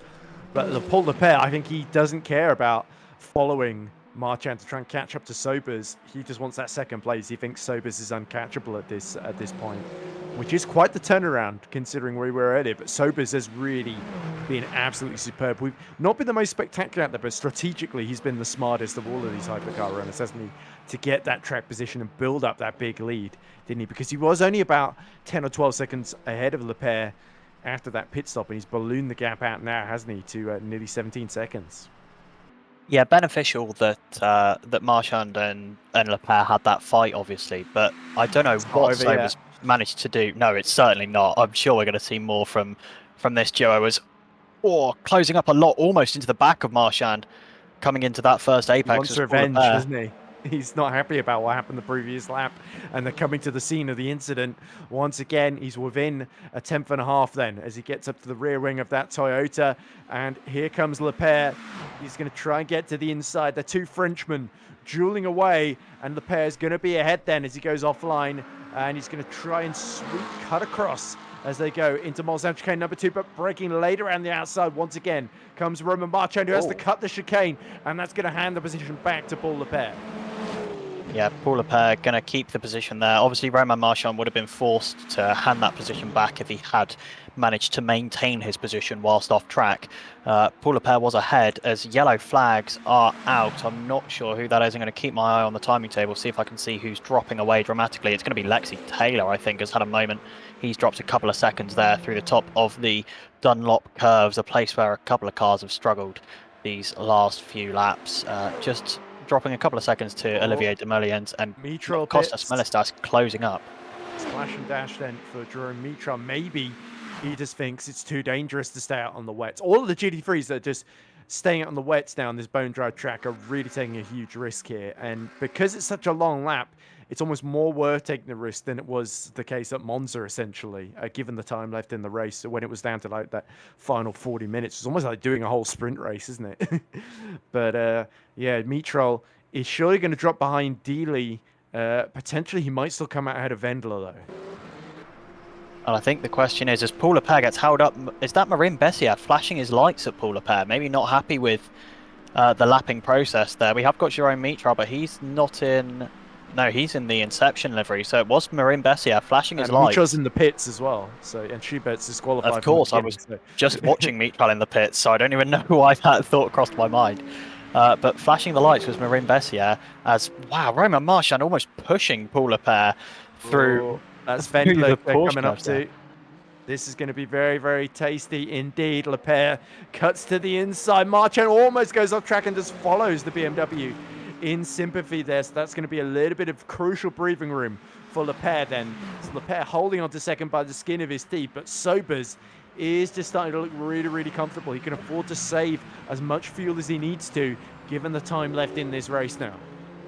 An absolute wonder strategy from Sachin Sobers, you've got to say. It'll be really interesting to find out from him after the race whether it was a case of him underfueling the car in the pit stop and having to save throughout this stint, or whether he saved in the wet when he knew it was going to transition. Ideally in the pits, that's going to hand a position to Bessier, so he is going to gain one, but look, Mitral has come out over 30 seconds ahead of both Bessier and Vendler. So yeah, Mitral is going to take his first podium of the season, and he's the lead runner on mediums now, but I think 18 minutes left to go. He's not going to win unless Simonian drops off the road again, and so does Lucas Korsch. But the wet's really starting to go down to the rim. They're not going to be a whole lot of use on these final laps. It's just a case of surviving and relying on the straight line speed, essentially. There's old Mitral has to go offline, and I think ran out of talent and grip there at that moment as he flashes his lights, not happy that I think Sobers forced him offline there.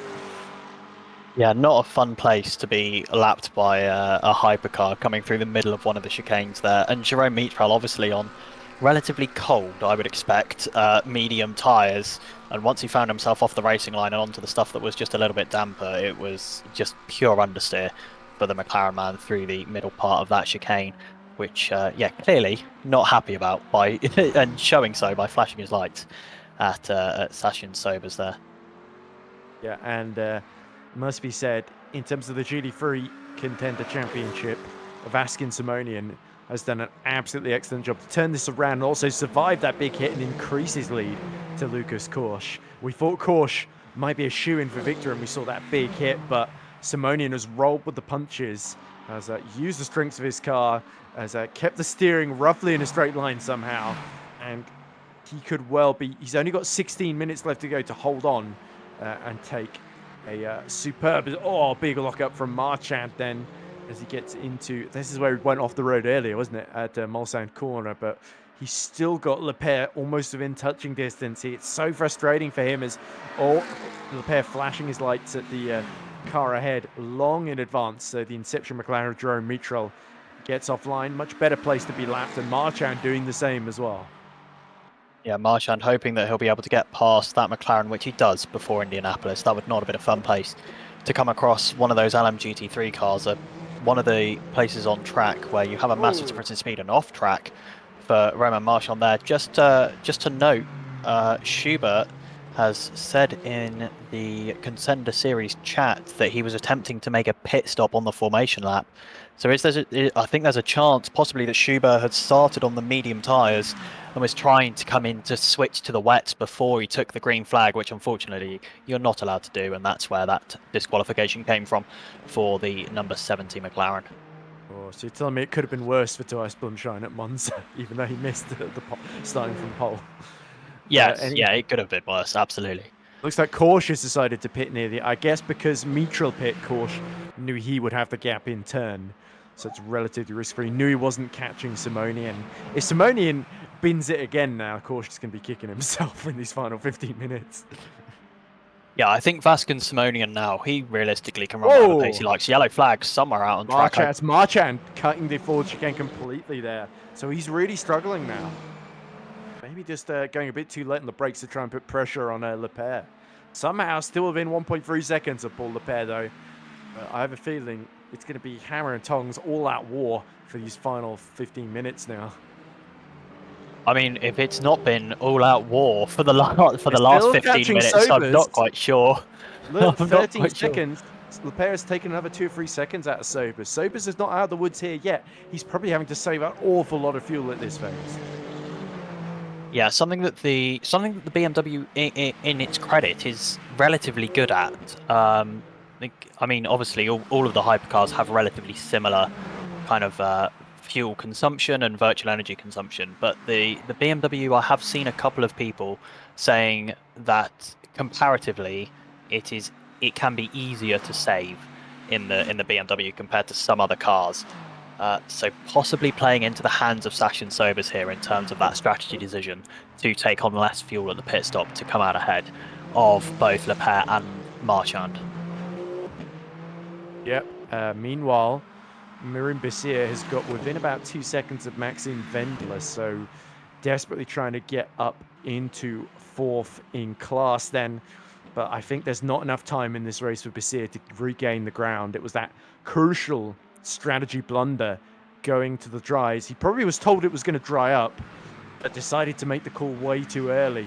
And I think it's cost him the championship here because we don't know for sure where he'd be right now, whether he maybe would have stayed out on the dries and not gone for, stayed on the wet, sorry, and not gone for the dries, and maybe had a similar problem to Simonian where he would have gone off track and hit the wall.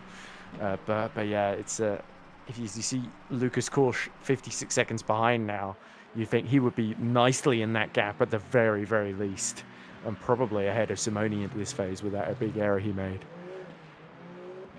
Yeah, you can't help but feel a little bit for Mirin Bessier. It's the second time he's made this kind of serious strategy blunder, obviously completely different to each other in terms of the first time it was staying out on the wets and not switching the dry tyres, and this time it's the other way around. But you can't help but feel for him. But unfortunately, it is a race of his own making. Where he is right now directly reflects the decisions that he's taken.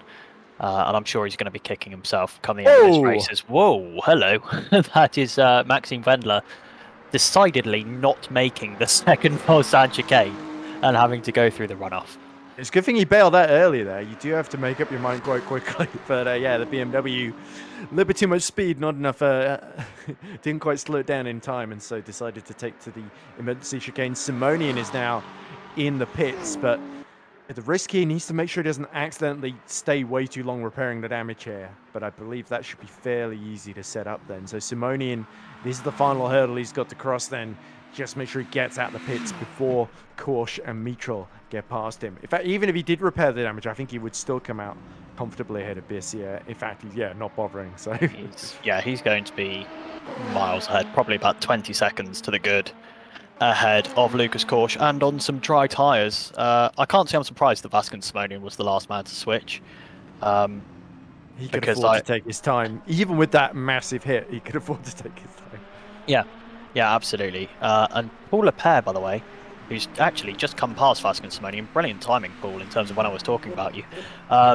He was 3 seconds faster than Sachin Sobers last time out, and took the fastest lap of anyone. In fact, was 2 seconds faster than anyone else on track last time out, Paul Lepere. He is flying in that Ferrari right now. But how's that battling with Marchand? Maybe meant this charge is going to come a little bit too late, but look at Sobers actually starting to fight back in this sector a little bit. The gap goes from 10 seconds to 11 seconds. I think maybe Sachin Sobers, because he was able to save fuel in the last half hour or so, he's done quite a good job of it. I wonder maybe he's got enough in hand to respond, but certainly this is impressive from the pair, showing the pace that he's had all day, really. Just in terms of the strategy, Sobers and Marchand have just been able to get themselves in the mix by doing something a bit different here, whereas Paul Lepere has kept a sort of just a reacting strategy in terms of just reacting to the conditions and then switching for new tyres. Yeah, possibly Sachin Sobers able to play around a little bit with his kind of regen levels and the state that his battery is in. But I don't think there's going to be enough for Sachin Sobers to overcome just how much pace Paul Lepere has right now.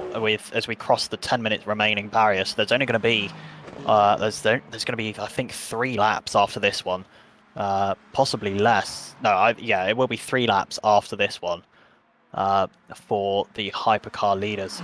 And Paul Lepere, if he can continue to gain that 3 seconds a lap, it will literally be in the final sector that he closes up to the back of Sachin Sobers, the final sector of the final lap. So, I mean, don't go anywhere, because this one is going to get very interesting towards the end of this race. There's another yellow flag out on track. I'm not sure who that is.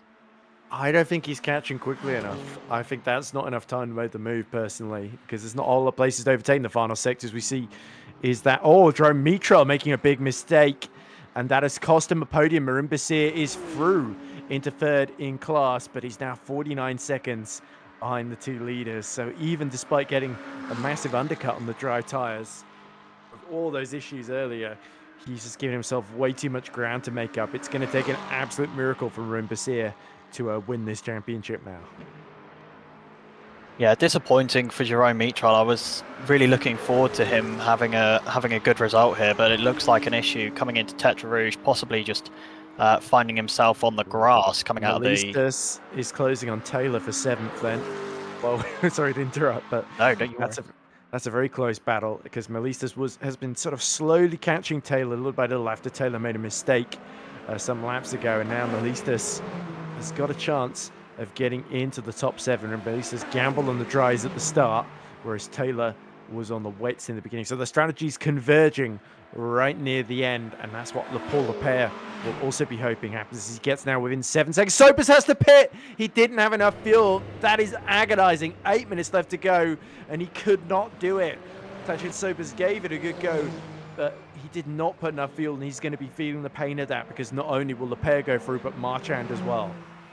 And, I mean, depending on how long this stop ends up being, it should only be a little splash and dash. 3 laps to go. And yeah, he's off the jacks already, so I think he should come out ahead of Ivan Chevalier, but it might be slightly closer than he would have wanted. Yeah, Chevalier all of a sudden is in with a small shot of a podium here. The gap closing rapidly. Can Sobers get to the end of the pit lane before Chevalier goes around the outside of him? There we go, he can. So Sobers up to speed, but now we have got to fight for third. 2 seconds is the gap between the... No, he did jump Sobers, sorry.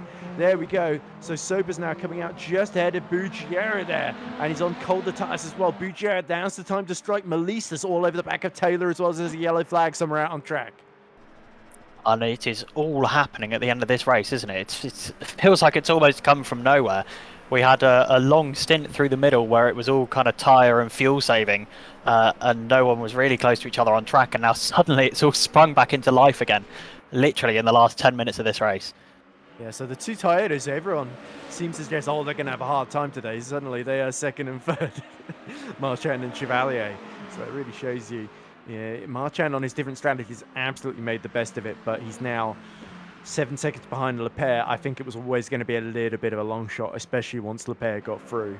He just had the pace, but here comes the third Toyota, Melistas, trying to get into the top 7 here. Can Lexi Taylor hold on to another 7th position? That would be a great way to end his season, to at least not finish last and at least get more points to his challenge in that Contender Championship. Meanwhile, Simonian, 30 seconds to the good, is on his way to what would be an amazing Contender Championship win after a superb drive to hold on here.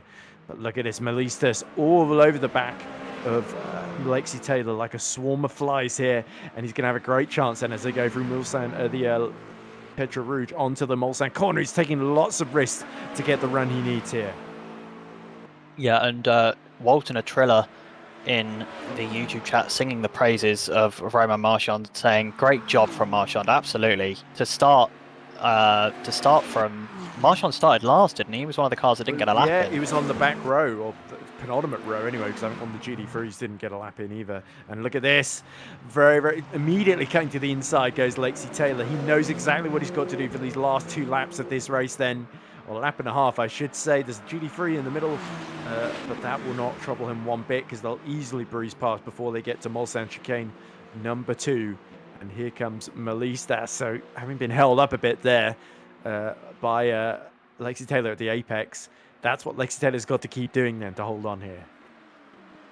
I think Kostas Melistas showing, I think he's on a little bit of a higher downforce setup because he is definitely losing time in a straight line when he's not tucked right under the rear wing. Confidence on the brakes as well.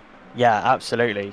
So losing time in the straight when he's not tucked under the rear wing of Lexi Taylor, but in the braking zone and crucially through that final sector where the Porsche curves will be, I expect we will see that Toyota outperforming the very nice golden Porsche in front of him.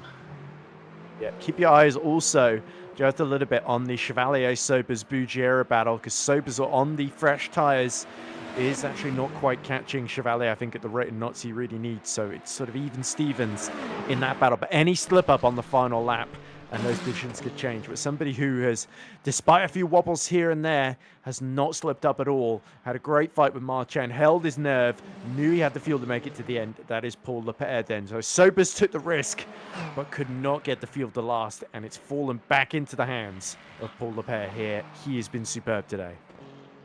And crucially, for anyone who has cut it fine with fuel and or virtual energy, Paul Lepere crossed the line with 4 minutes and 10 seconds left on the clock, and there's another yellow flag out on track, only momentarily. I expect a driver cutting a corner somewhere.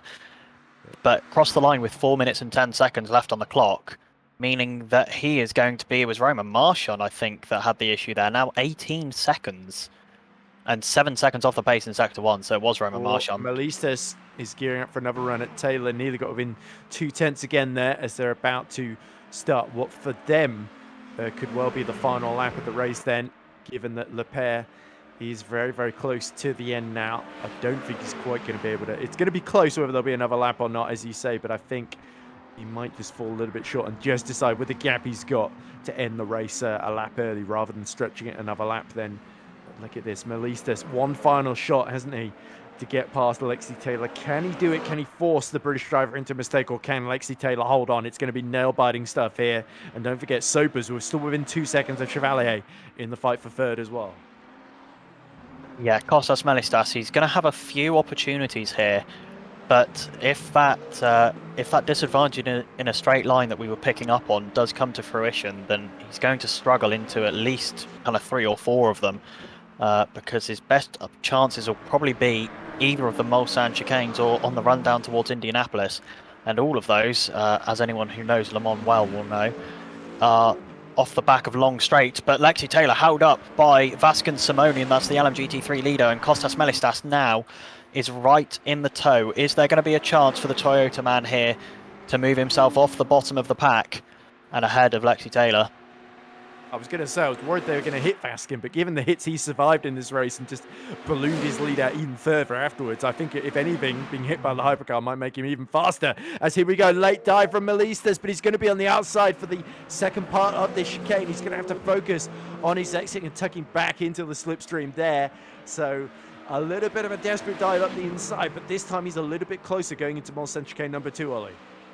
Yeah, and the difference this time is that because he's that much closer to the back of Lexi Taylor, the gap is closing in the slipstream rather than opening up like we've seen in previous laps. And Kostas Melistas has been so brave on the brakes. Could it be a move? It is. It's a lunge. Oh. Lexi Taylor leaves him the room when he doesn't really need to. Melistas wasn't alongside, but I can understand Lexi Taylor playing it ultra safe. He doesn't want to have a collision this late on in the race. I think Lexi Taylor was like, no way is he going to make that corner. Oh, he's going to try it though, isn't he? But, yeah, absolutely. He sort of realised what was happening a bit late there. Meanwhile, Sobers, 1.3 seconds behind Chevalier then, but Lepere, final 50 seconds of the race. He is going to do another lap. He can't afford actually to slow down with the 18-second gap to Marchand. So even with that spin for Marchand, Lepere now starts the final lap of the race. So looks like Melistas will get another go then. And it will be crucial for Melistas. He will really want to get past. Too. Sobers will get another shot at Chevalier, but he has actually lost a couple of attempts in this sector. So maybe that could decide that battle then. Melistas getting close as they go into Indianapolis. Wants to make this move as soon as possible. He's been so patient here. There's a little gap on the inside. Will Lexi Taylor run wide enough? No, he swings it back around the outside and holds on to that 7th position. He's defending it for all he's got. It's all he's had to do in this race, isn't it, Lexi Taylor? But by God, he is not going to let it slip between his fingers if he can help it. Yeah, Kostas Melistas knows where he's stronger, and it's on the brakes. But the difficulty for him is that Lexi Taylor is also pretty strong on the brakes at the moment in that Porsche. I'm going to cut away to Sachin Sobers, who's just flirting within that kind of second boundary to Ivan Chevalier for what would be an overall podium for Sachin Sobers after having to pit with, what was it? It was 8 minutes on the clock or something, 8 or 9 minutes on the clock. Oh, did you see as well? They were both absolutely hanging the rear of the car out through Tetra Rouge, just taking absolutely every risk possible in the fight for the final podium position. But Sobers putting the pressure on Marchand, Chevalier, sorry. And yeah, Chevalier, of course, he was finished on the podium before. I think he finished was it just behind Bugiera? Or was it just ahead of Bugiera? No, Chevalier was second at Spa, wasn't he, is what I'm thinking of. So this would be his second podium of the season.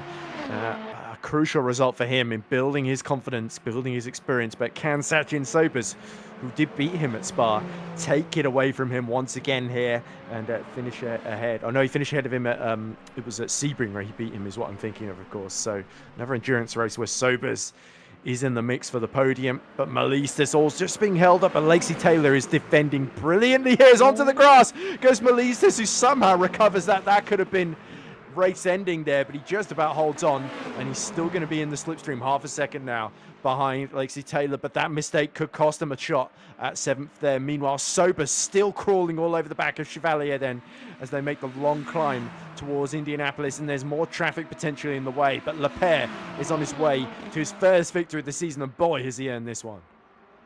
It has been flawless from Paul Lepere. I think I've already said that word in relationship to his race. But the Ferrari driver, even through that scrap with Romain Marchand, where there was a little bit, well, I say a little bit, a relative amount of hip and shoulder from both the drivers, he's managed to keep it clean and just dominate. 24 seconds currently the gap back to Roman Marchand. He's been the fastest man on track pretty much every lap of this race, bar the 2 at the start where the soft tyres were performing better on Roman Marchand's car. Here he comes. Through the forward chicane for the final time comes Paul Lepere. Seems like it's a good time to drive a Ferrari Hypercar at the moment. They are winning everything. And here at Circuit de la Sarre, Paul Lepere wins the final race of the Contender Series, wins the 1.4 hours of Le Mans. There's a yellow flag behind. That clears quickly. Somebody's in the gravel just ahead of Roman Marchand, but that will not bother him one bit. That is one of the McLarens, I believe. Might actually be Mitral just getting out of the way there, but Roman Marchand is going to take his first podium at the season after risking a tries to start falling to near the back of the field. He is going to take his best result of the season in the final race of the season and secure that 4th place in the Contender Championship as Lepere takes 2nd. Then Chevalier holds on from Sobers to take 3rd. You got a feel for Sobers. Risked it on the fuel, was 8 minutes away from making it work and winning the race on that alternate strategy. Bugera comes home in 5th. Then it will be Demolians and Taylor holding on from Melista surely, but they're within 3/10. It's not over yet. Then Vaskin Simonian, I think, is coming towards the line now to win the GD3 Championship in Contender. What a superb performance he's done. Korsch, surprisingly, is close within 7 seconds then. So I don't know where Simonian's lost all this time, but I think Simonian may well be one of our final finishers along with Lucas Korsch then. Just needs to breeze it home, but unfortunately, I think Bessier is going to fall about 40 seconds short of victory. That's so frustrating for the man who led this race early on before that strategy call. But as you say, there's only you have to call it correctly in those conditions. You can't just switch tires on the dryers and hope it will dry up in time. You've got to respond to the conditions sometimes rather than predicting them. And Simonian has played it perfectly. Final 2 corners to go. Is Melissa's going to make a do-or-die dive all over the curb? That was quite the exciting leap into the air. But unfortunately, you are faster on the ground than in the air. And that is Lexi Taylor. Great defensive drive to hold on to P7. He can feel justifiably proud of himself for that. But the big prize in GD3, it's going to go to this man, Vaskin Simonian, who's going to take his 5th win of the season. And that means he's going to win all but one of the races he has participated in Contender this season. We thought Hatrushki had been dominant, winning every race, but Simonian, he's done more races actually, and he's going to match those 5 wins in a row. Yeah, I've got to say, I know that Toyota dabble their hands in a lot of different pieces of technology. I didn't know that they'd started building airplanes. That was rather impressive from Kostas Melistas, how much airtime he got over that sausage curb on the inside there. He's lucky valiant he didn't get a effort penalty from him. for the corner cutting there. Actually, I guess he was going to finish last anyway, so may as well go for it. But yeah, that was quite the exciting moment. Definitely ending on a high, quite literally. Vaskin Simonian seems to just kind of be chilling here. He's just kind of rolling it to the finish line. It doesn't look like he's massively accelerating, he can afford does to it? give up position and still win the championship. But there is Korsch. I don't know if he's got fuel. Here we go. Last couple of corners to go. Vaskin Simonian is going to win here. The final race of the season at Circuit de la Sarre. He takes the Contender Championship with a final win. 5 in a row as Lucas Korsch just misses out in 2nd. We thought that Vaskin Simonian had thrown it away, but he recovered brilliantly. He was class of the field today in the end. And Marin Basia, he is going to have to settle for that runners-up spot. But Lucas Korsch gets into that final qualifying spot in Contender. That's crucial for him as Marin Basia pushing to the very, very end. But he will be the final man over the line and drove brilliantly, but the strategy was in fact the wrong one to go on today. Took risks when frankly he didn't really need to, and he paid the price for doing so.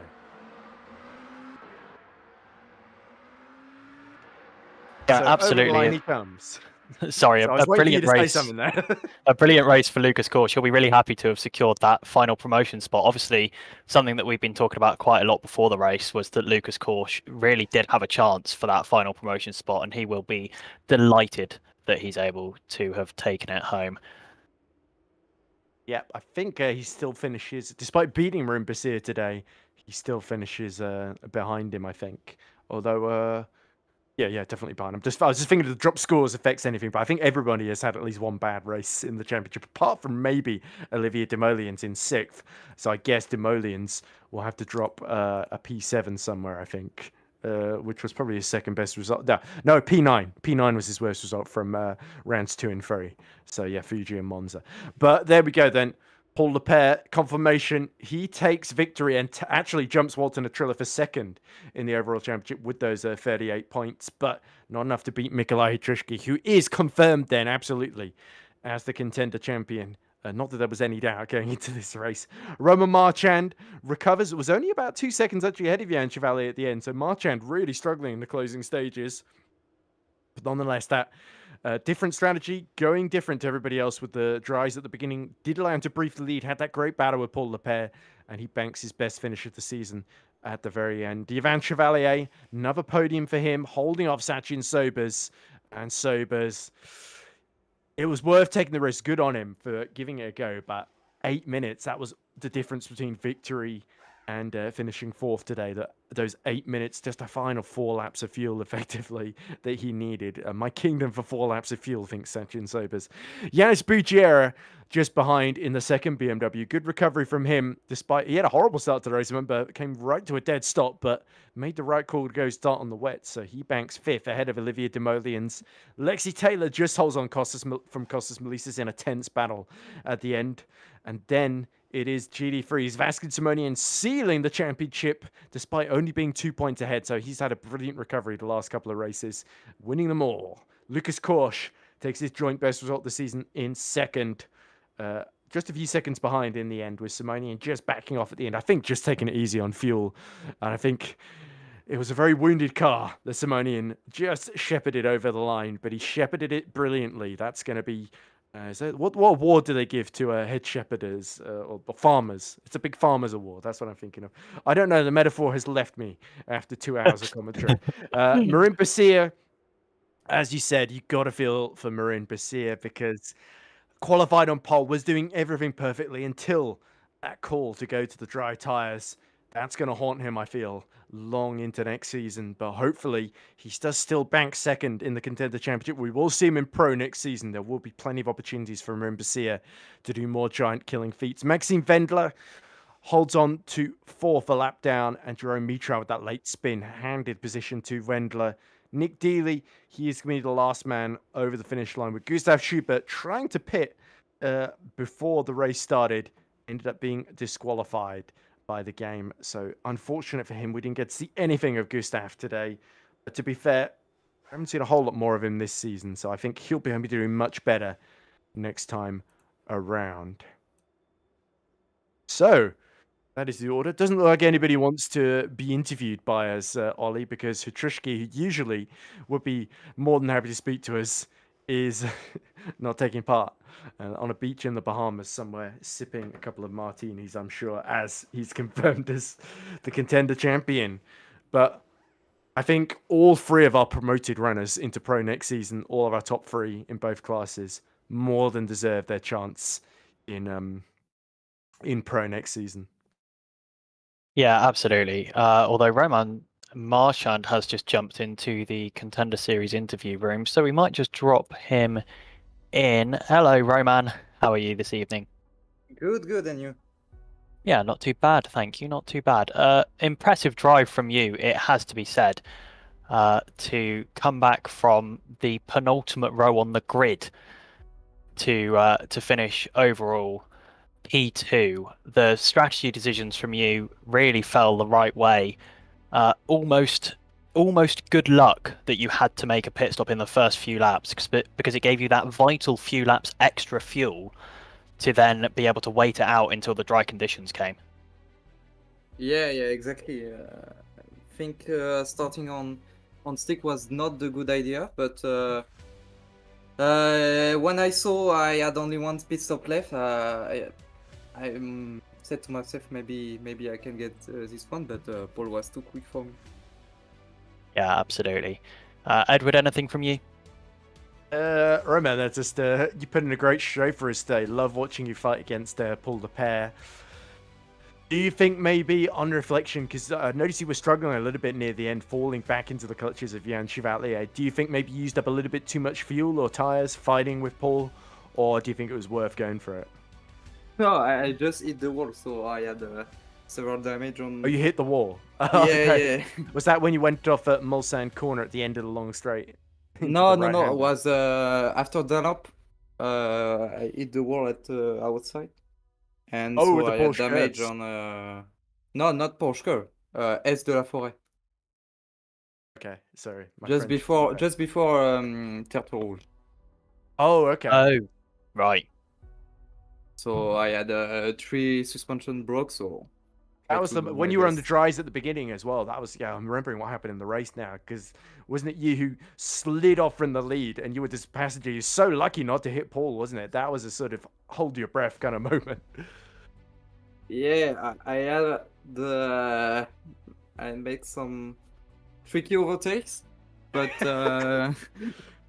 it was okay. I think I left enough space, so Well, luck was certainly on your side, which makes a big change, because obviously you had that brilliant pole in Sebring early in the season, and the race didn't pan out for you with the collision, didn't it?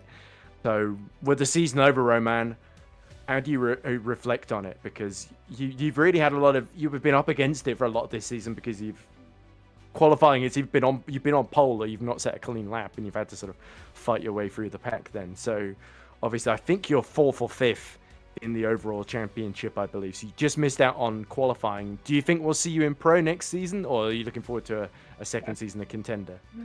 I don't know. Maybe pro, I will be happy with that, but let's see. Of course you would. Let's see.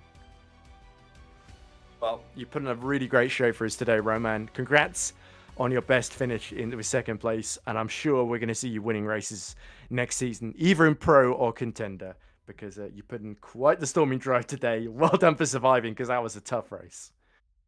Thanks, and thanks a lot for the stream. It's really appreciate to follow the race. It's really cool. Yeah, your legions of fans, I'm sure, appreciate it, because they're all praying for you to finish qualifying within the track limits, which you weren't able to do this time. But maybe next season you'll do that a bit more often. Who knows? Yeah, thanks. Right, so as you let Roman Marchand leave the commentary box, we've got our race winner waiting to talk to us.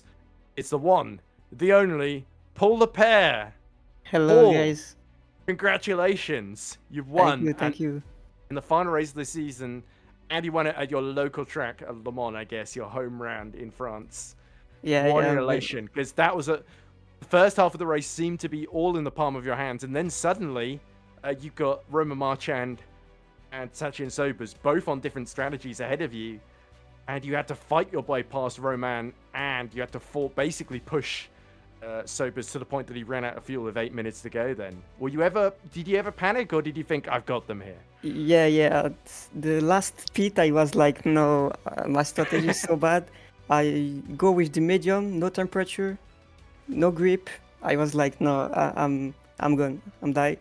And finally, I was like the virtual energy, and I was like, okay, it's not gonna finish the race, and I'm gonna just win this race, because Romain was fast, but he was, I don't know, a little bit on the limit. So I know I was faster than him, because the Toyota is not good at Le Mans, and my speed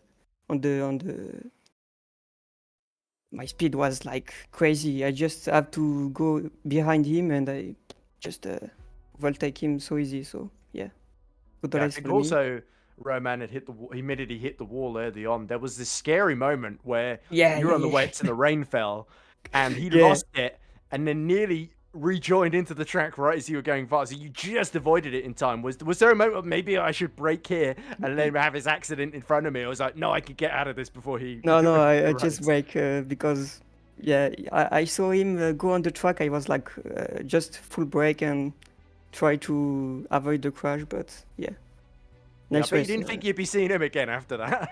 Yeah.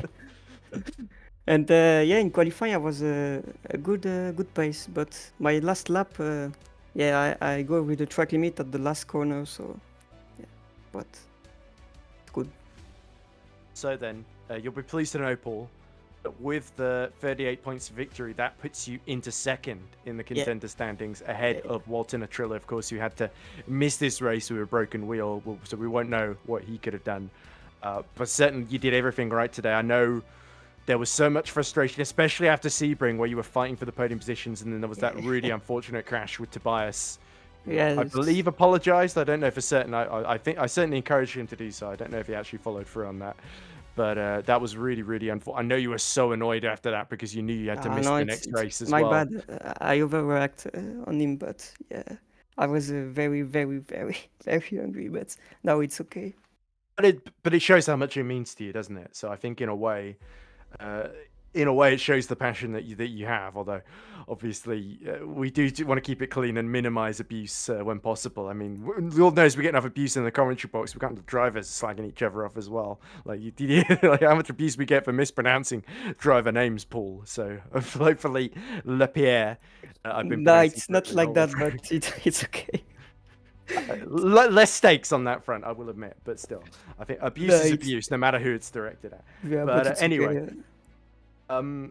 So you finished second, runner-up to Hutrushki, who was, of course, brilliant this season. This means you move up to pro next season, Paul. And what do you think you can do? Are you thinking about sticking with the Ferrari, or you got a plan for pro next season? No, I think in the pro series I cannot go with the Ferrari. Like, I have to go that's with Marco the de Bueno's LMDS car. because yeah, Bueno is so fast. I don't know how we can play like that, but I saw the last race on Kota. It was so fast. I don't know how, but yeah, it was so fast. Like even Michi cannot do anything. So yeah. Well, they got close at the end, actually. And speaking of Simoncic and Hoyer, have you got any predictions who you think is going to win in VMS Pro? 7 points between them. What is the last track? Last track, it's Bahrain. The one we did before this one. You know it pretty well. You were third there, remember? Yeah, Bahrain is not a good track for the Ferrari. Well, it's a good thing Simoncic and Hoyer in the BMWs, isn't it?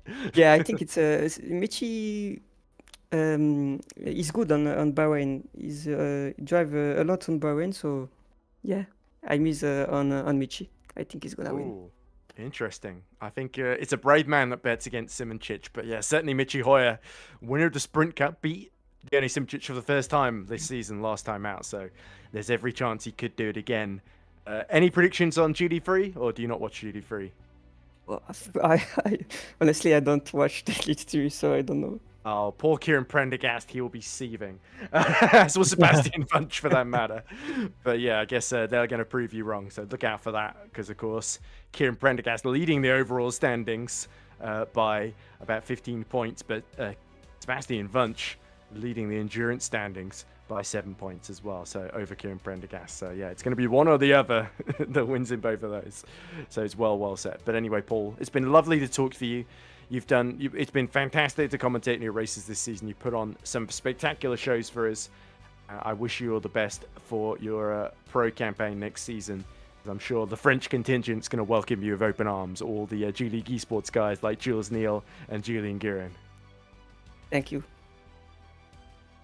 You're good enough a Ferrari driver, come to think of it. So, but anyway, thank you very much for talking to us, Paul. We'll see you next season. Thank you. See you.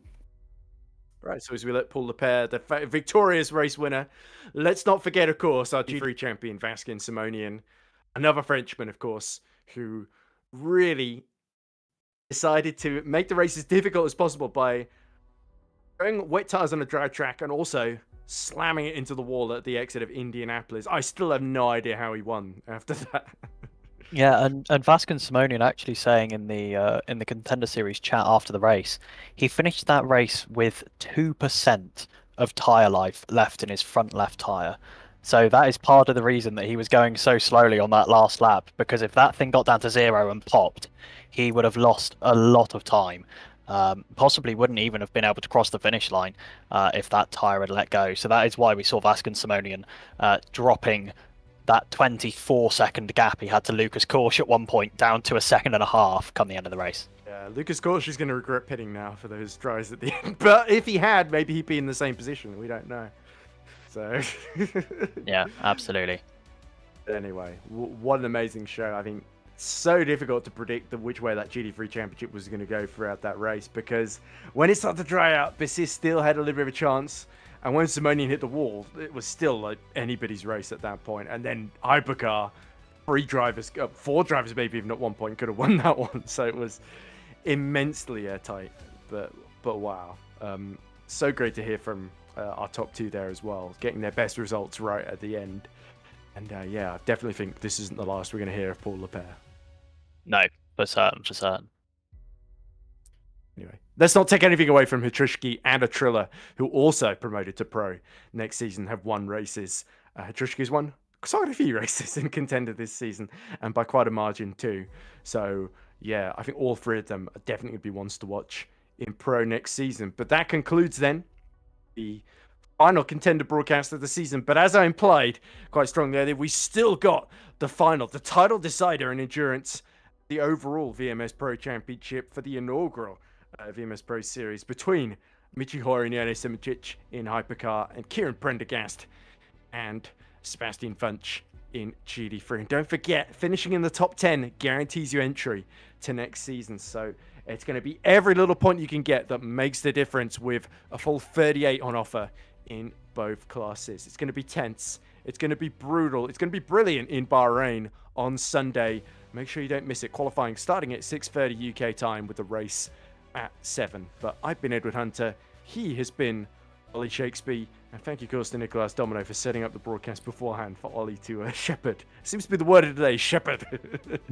Absolutely. I seem to keep using cat-candid farming analogies, so there we go. But thank you very much as well for watching Contender this season. Look out for season 2. We could see you participating as well. There's still just about time to submit a qualifying time for the first race of the season. Make sure you get in our Discord. There's a link to it in the description. Also check out our Instagram occasionally for some highlights. Once Nicolas gets back from holiday, we'll hopefully be able to post a few from the last couple of races. We've got a bit of a backlog. So, but anyway, from me, Edward Hunter, from him, Ollie Shakespeare, thank you very much for watching. And bye for now from Circuit de la Sarf.